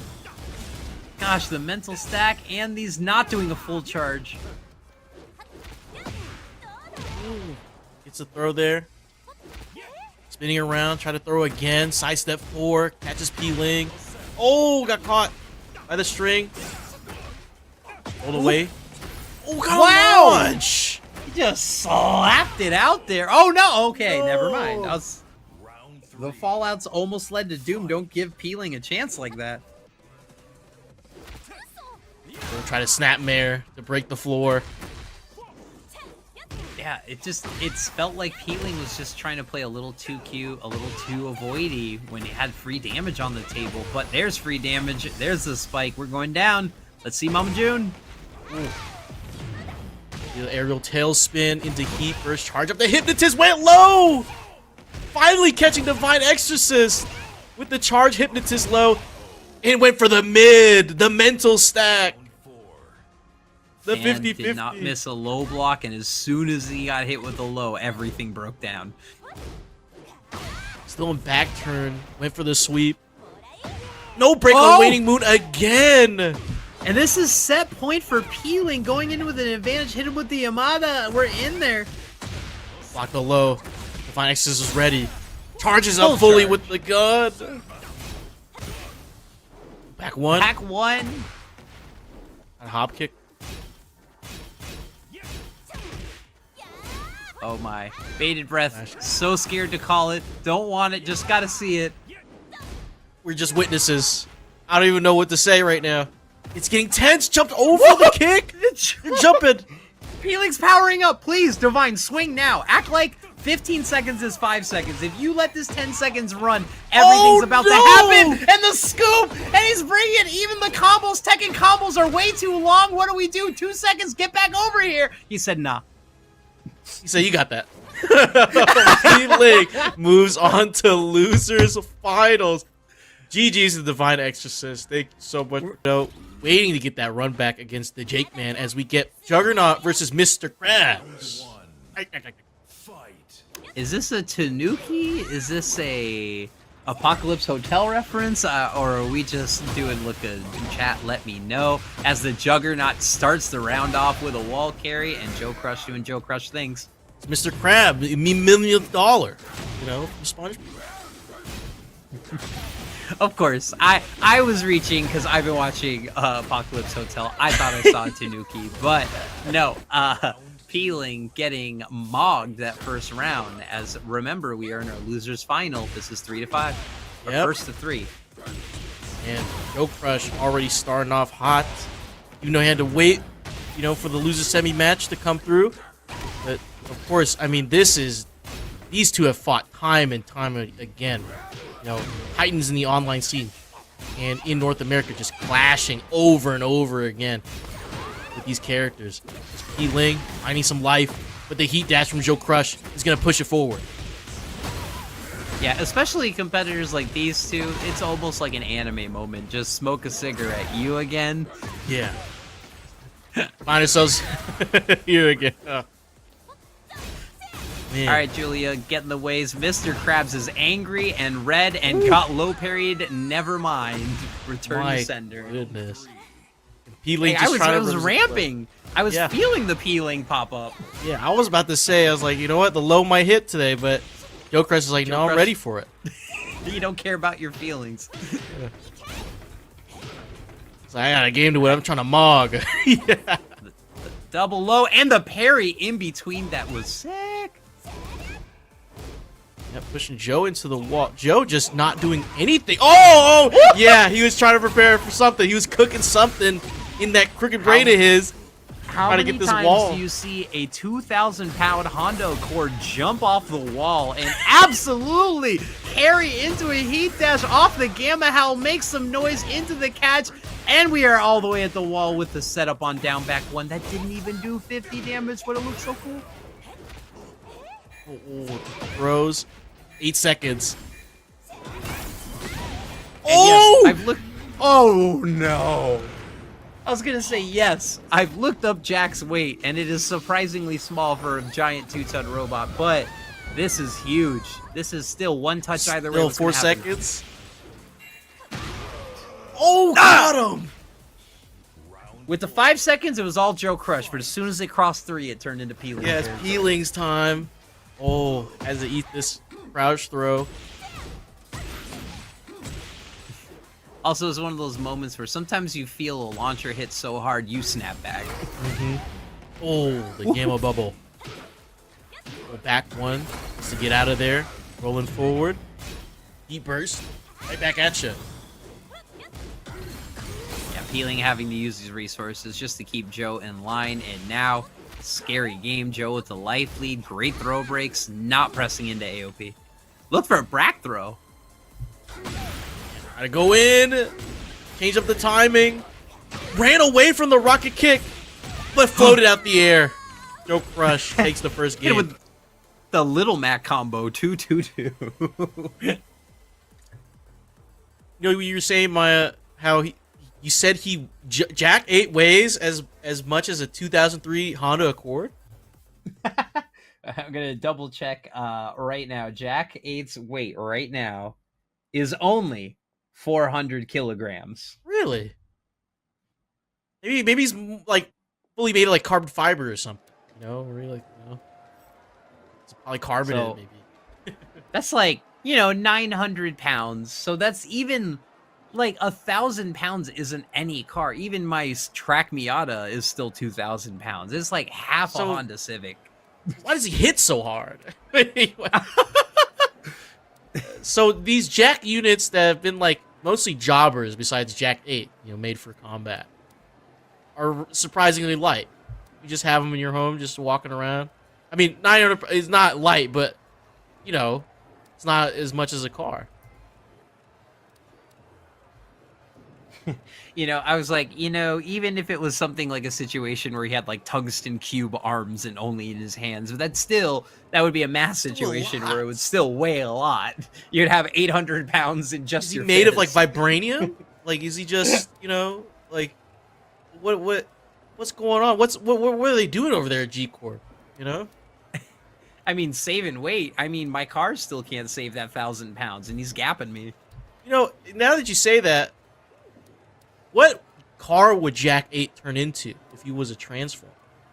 I mean, again, at 900 pounds, it's got to be like a tiny K car. It's got to be like a Japanese, cappuccino. It's got to be an AutoZam. How much does an AutoZam weigh? I'm going to Google that right quick as we load in. And, ooh, Pling switching up to the Yoshi. Oh, just out of nowhere, out the blue.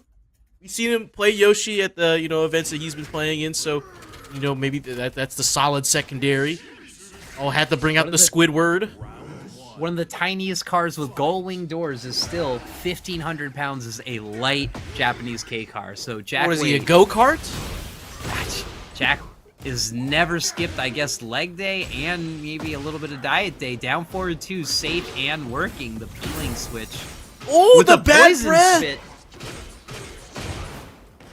My goodness. Breaking in through the armor, healing up. Throwing the poison spit again. Ooh. Oh, caught back turn. What? That counter hit trade did not work for Pling. The spike and the wall adaptation. Really smart just taking the heat activation. Oh, getting the hit and the follow-up, but that also can lead to a full scoop combo like we saw in that nasty combo in Fallen Destiny. Ooh. Hot.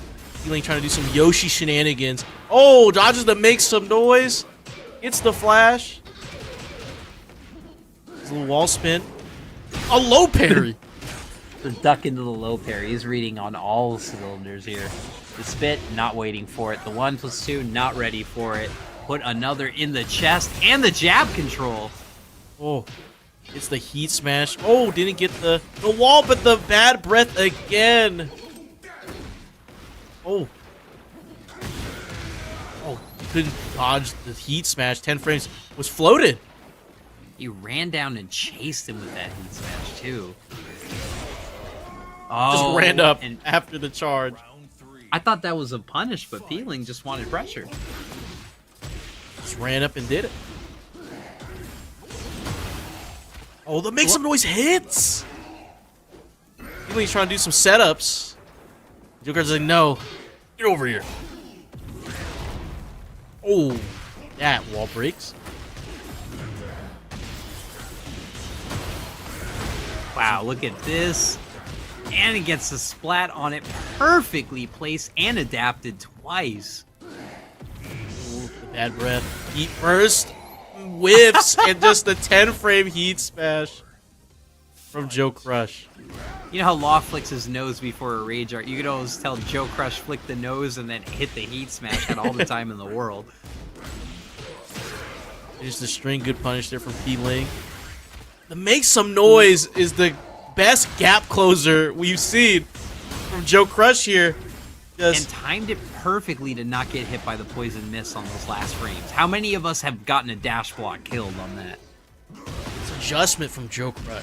Said, okay, just throw out the poison mist. I got you with the make some noise. Oh, forward 2 into boots.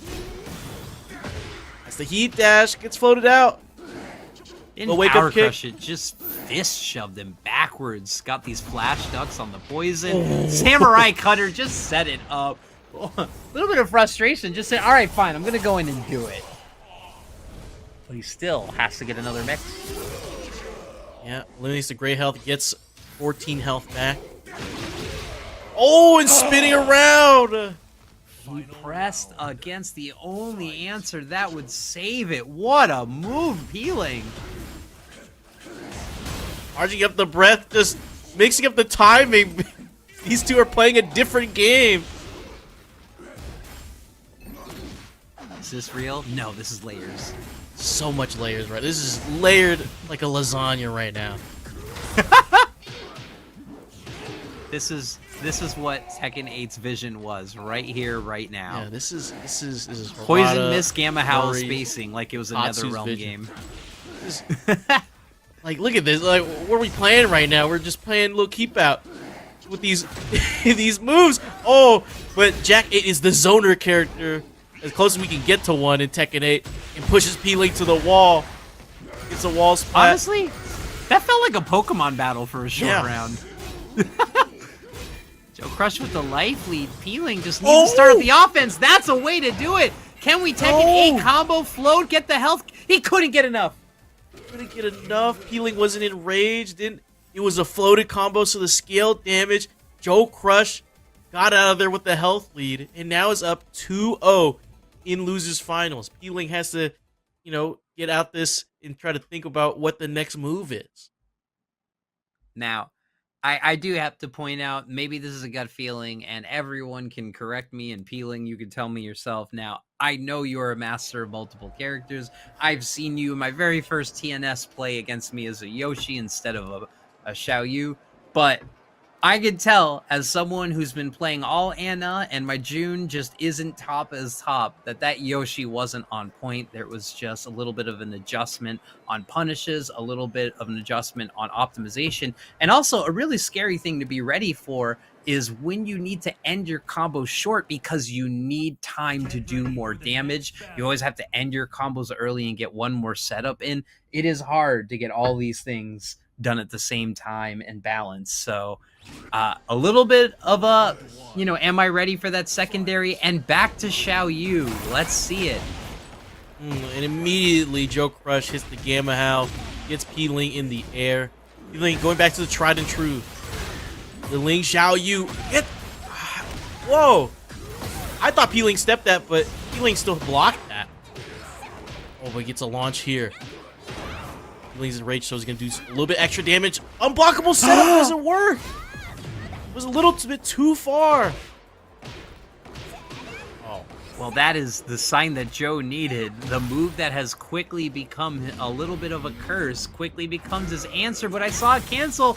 Peeling was ready for it and takes this round. We are seeing some saucy stuff. Yep, Peeling breathing a little bit more life into his side of this set right now. The Coliseum. Oh, sidewalk down for 2. It's not often you see Jak step, but when it does, it's a perfect launch. Rush moving forward and springing back. And I know I don't have to say this, but I'll say this for all the viewers we have. Do not count Peeling out. I don't care what that round count says. This is activated Xiaoyu. Blockable so lift again. Wants to run it again, and Joe is happy. He said, Michael Murray listened to my complaints. Had a launch. Punish there from Joe. Just jabbing. You know what it was? It was Crust. It was Mr. Krabs. He was not working it. Not feeling it. Oh, the lows! And Peeling! Gonna dodge this rage. Oh, didn't punish. Oh, just let the timer run out. Just to get some of that morale back. Joe just dropped the legs in celebration, Ooh, in the chest. Down back 1 setups, looking for the Mog setup, and he said, you will not Mog today. Joe said, I'm absolutely gonna Mog, and forces the situation again. And again. Heat burst. Jab right there just to check. Oh, and the heat smash. AOP. Joe does not want to press. I wouldn't want to press, but I would anyway. Snapmare. Oh. a little bit. I've never seen anyone look so menacing holding forward, but JoeCrush somehow finds a way. I think it's the Juggernaut fit. It just... You just think he's about to do something crazy as the crouch throw. Harada's Divine Blessing. Oh, but the forward palm hits first. JoeCrush said, I'm about to do something funny. He said, stop. Absolutely.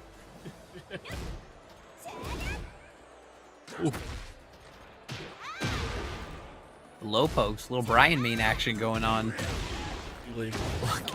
Oh, He's wake a up run to the low up, parry. low parry. Run up low parry, just do it. Dodges the homing move, but gets hit by the heat dash.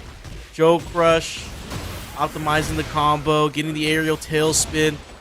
Gets the tornado, we're getting to the wall. 81 damage combo. Spring kick. Great patience. Just has to burn it, has to keep the pressure up, even it out.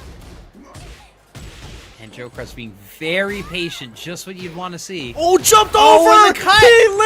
Pling! My goodness, with the rage arts! I can't believe this. I can't believe this at all. What a sequence. I just had to hold my breath, because if there was even a speck of life on that table, you know. And Pling, even when you think he whiffs, he's doing the slash kick, he goes into AOP, he's just a neutral jumping and just dodging these lows, just making you just guess, like rethink your entire life up to that point. And now has put one on the board against JoeCrush. Yeah, he hit him with the KOF short hop just to get the low and the kill and everything on it. That was crazy. That was absolutely crazy. Shout out the Tekken 2 full neutral jumps, shout out triangle jumps, and shout out anyone who's still playing KOF. And Maya, you said it the best earlier. You just can't count Pling out. Like, you know, the round count at the top, it was 2-0. Pling just, you know, did some shenanigans, did some AOP, spun around, did a backflip, neutral jumped over a low into a sweep into Rage Art. Yeah. When we talk about high-level matches, or we talk about, you know, beginning of pools, we talk about, you know, don't let your opponent figure out your tricks, your play style. No. That's not what this is. Do not allow Pling time to feel themselves, because then the setups are going to get saucier, and then the reads are going to get better, and then the pressure mounts on both sides. But we are not immune. We are 2-1 in your loser's final. Yeah. Oh, whiffs. Oh, gets a little punish, a whiff punish into a small combo. Drops it though. Yeah, big setups there, but look at the back four pressure, and the Gamma Howl was just waiting to get through. Moving forward. 10-frame heat smash. You just gotta be ready for that. Oh, trying to do the tackle. Run up, waiting moon. I thought that would be unbreakable, but apparently he had the opportunity to just a counter hit window. But man, just charging for a tackle. How can he break a throw? I have no clue. I have no clue. Tekken 8 is a great game. We're moving forward. Oh, the karate chop. Ooh, into the low. Round 2. Fight. All right, the back pressure, and again, the Gamma Howl startup, and says just swing into it, Pling. And getting that every round now. Yeah, Pling's been really good at finding that gap to just throw that move out and get that launch. We almost get to the wall. Oh, JoeCrush tried to do the jumping elbow. Spiked it down, ran it again. Here's the pressure. All these lows placed perfectly. Oh, could have had a bigger punish. Oh, got a back throws. Hit him with a spank. Oh, Bob got him. And the taunts. Oh, no. This is Joe's round. I don't care what the game says. This is Joe's round right there. JoeCrush had to flex on him after getting the back throw. Yeah, it's like golden letters, you know. If you get a certain amount of grades, or if you just get a certain amount of mogs, you get handed a gift. Yeah, there we go. Oh, drops the combo there, breaks the throw. He bursts. Oh, Lunar palm. great changes in pressure. And These throw interruptions, these throw punishes are legendary. Now that one was a back throw. The other one was a side throw. I was corrected. Ooh, ooh. Yeah. Feels like you're playing a Lydia main where you have to be brave and throw. JoeCrush has the install. Ooh, there could be maybe a possibility of a whiff punish there. Oh, just jump up in his face and hop He kick. did not want to get the low sweep again. That was exactly how he lost the last game. So he said, I'm ducking. I don't care if you hit me with this mid. 10 seconds left. Oh, whoa, no way. no! The whiffed. It whiffed. It gave just enough distance. JoeCrush set point. Dolphin arms, and that was the reason it cost it on the hitbox, but a man can rocket launcher his way back. Movement here. Just the menacing creep forward. And just Jack moving forward, and the low parry from JoeCrush.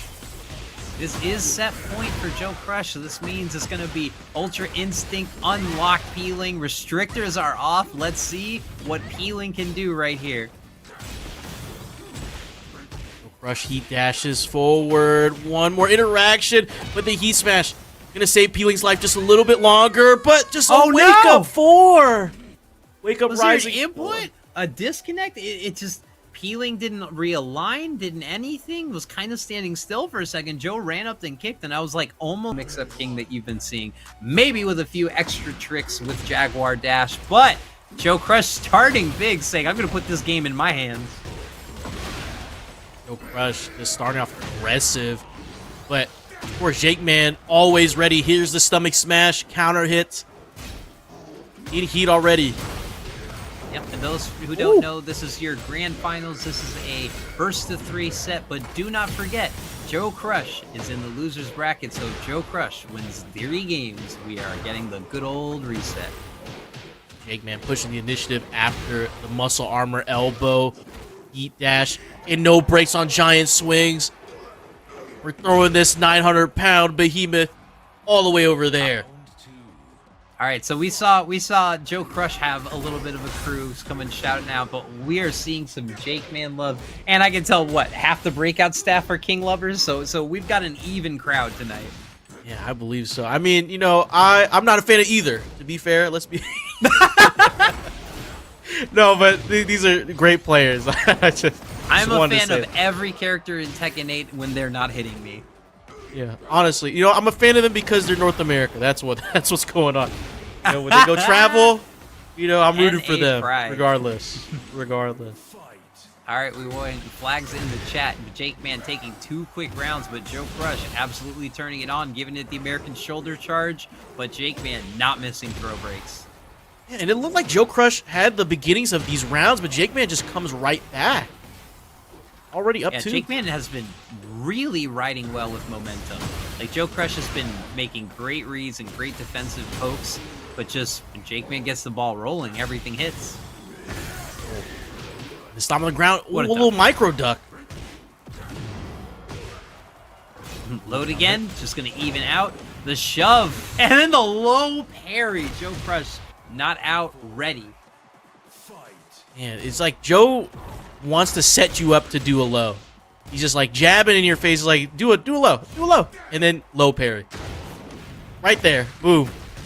4-4 neutral 2 gets low parry. Square up. I don't know what I'd do in that situation. Pushes the wall. Yeah. I mean, I wouldn't even be in the tournament. Be honest, Maya. I think I would stay home. If I see these 2 behemoths, if I'm in the crowd right now, I see these 2 freaking units duking it out. Yeah, I think I would just go home. A guard break. Remember, in story mode, both of these guys lose in the early arena round, and I'm just like, y'all couldn't beat Reina? That's the Mishima bloodline. It's the Electrics. Oh, wait! Oh, no way. Oh, no way! We got a clip and we got an RDC! No way, no way! You try and cover the big damage route and you just go, there's no way they're gonna do it. But let me tell you, Dr. Oni, Dr. JAKEMAN, Dr. MD, the Rolling Death Cradle, clip that right now. Prescribed by Dr.theJAKEMAN, gave JoeCrush the remedy with the RDC. This is incredible. I think Joe just let it happen. Just, you know what? Just Just take it. Just take it. You know what? Have your moment. Have your moment. I'll just let it rock. I'll let it rock. I'll get you back in the next game. Yeah, and it's a big thing of like a lot of us just think you're always going to cover the rolling death cradle, but it then becomes a layered mind game. Most kings won't go for it. They'll take the quick arm snap or they'll go for the side DDT. But like if the layer is there and you give them credit and they actually do the big thing, you're being caught. That's why a lot of coaches and a lot of players will say, always cover the big damage or the embarrassing option because you never want to get clipped, and that's usually what your opponent's going for. Ooh. I mean, both these players are going for these clips. Great duck there from JAKEMAN as JoeCrush finding ways to fight back with the elbow from Muscle Armor. He's going to power through. And the counter hit shove. We get to the wall. Already breaking it. 3-2-2. Oh, dodged it. Cameraman. Forward 4 neutral 2. Down forward 1. And the alley kicks. The pressure is stifling. JAKEMAN is on another level right now. Ready to down forward 2. Stepping.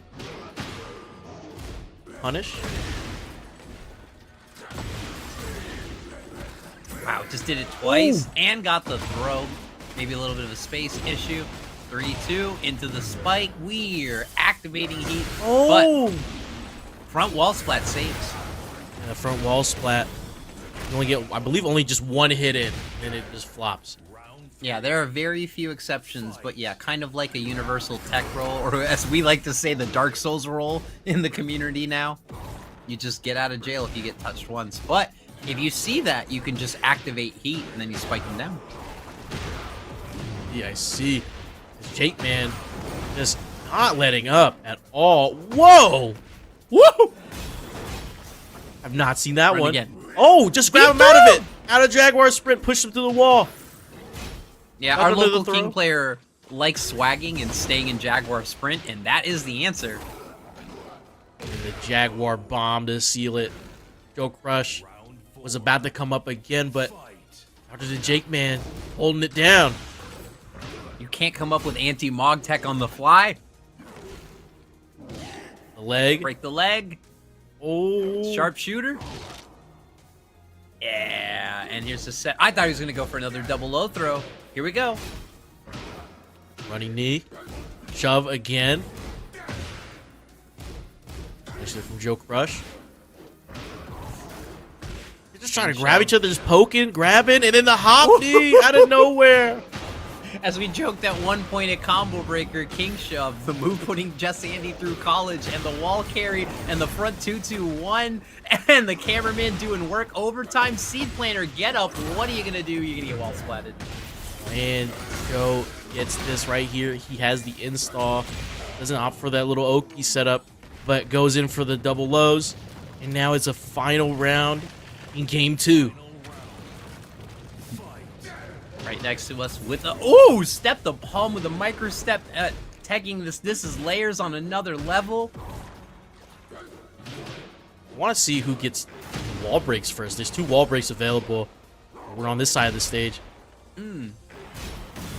Shoulder charge. JAKEMAN just wants to keep the pressure. Doesn't go for the second hit. There's that jump back elbow that's been working so well against him. We saw that in the winner's fight. Oh no! But hop knee Trizzy special. Thought you had it. Does the powerbomb kill? It does. Had to blue spark it to get that extra damage. I don't think if he didn't blue spark that. Oh, that man. JAKEMAN's just so methodical. It is great. Great to see. What do you do? Your coach, you whisper in his ear, you got 1 minute. What do you tell him? I'm telling JoeCrush to just mog. Just do it. Why not? I mean, just let it rip. If I walked on stage to coach JoeCrush, I think I'd get pile drived all the way off stage. I think JoeCrush would be like, yeah, you're right. I should mog him. Grab his king and twist it. Shout out Sensu. Little stomach smash. Oh, no break on giant swing. Hey, nobody expects the Spanish Inquisition and the opposite away from the wall giant swing. Oh, trying to shoulder charge with a heat smash. Breaks the back of JoeCrush. JAKEMAN just looking dominant. So Sometimes you have one of those sets where you feel like your offense is gonna hit, so you get even classier. It's on the ground here, breaks the throw. Ooh, good whiff punish there from JoeCrush. Moving it forward. It's a wall splat, but able to capitalize on it. Charges up. Oh! And that is a punish. That was the right read for that. Giving us tech, Jake, man. You lose out on rage, but still has heat. So a heat engager would do a lot, but misses. And JoeCrush with the right little whiff punish. All right, down back one pressure, the shove. The shove's been working so well and is causing Joe to get in a lot of duck situations just like that. That's what you do. You use these moves to open up the offense. Keep shoving, and the hop knee again, catching JoeCrush on the approach. Is it a whiff trap? Is it a spacing trap? Nah, it's just I know my button's gonna hit. To break on the normal suplex, and JoeCrush knows he has to go to town. Coverage gets the glow parry. Oh, little flex on him. Little Gamma Bubble. Got a lot of health back, but no break on Shining Wizard. Oh, and the 1-2. Crazy. Wanted to get him to duck and then caused the hesitation, and right there at the end of that timing. Okay, here we go. All right. Breaks. JAKEMAN is one round away from winning the tournament, but JoeCrush is not going to go down easily as he hits the down forward 2. Hits the wall. Stomp on him. JAKEMAN trying to press back every time. Oh, that's uncharacteristic. Oh, we got and the it. Body press. Do we got the follow-up? We do. Welcome to the dentist's office. Drilling your new teeth in. JoeCrush bringing it to a final round. Never count him out. See the fences broke. Well, we don't play MVC when we are painting these fences. Oh, the giant swing's gonna take us to it. That's gonna get the wall damage too. So much damage there. JoeCrush had to eat that. And forward jump into elbow. Went for another grab. No break on Blue Spark. Shining Wizard. I would have pressed one. Ooh, windmill punches. Yeah, I was just trying to feel it out to make his turn back. Joe said no. Heat smash. Absolutely. Oh, gets the wall. Are we gonna break that fence like you wanted? Nope. Seed Seed blades are blocked. No way. Is that it? I believe so. And JAKEMAN off the Rage Art is your Breakout Series Tekken 8 week number 49 champion. First time champion for the Breakout Series for the JAKEMAN. GG's to JoeCrush. Wow. Honestly, this was exactly what I needed coming back from combo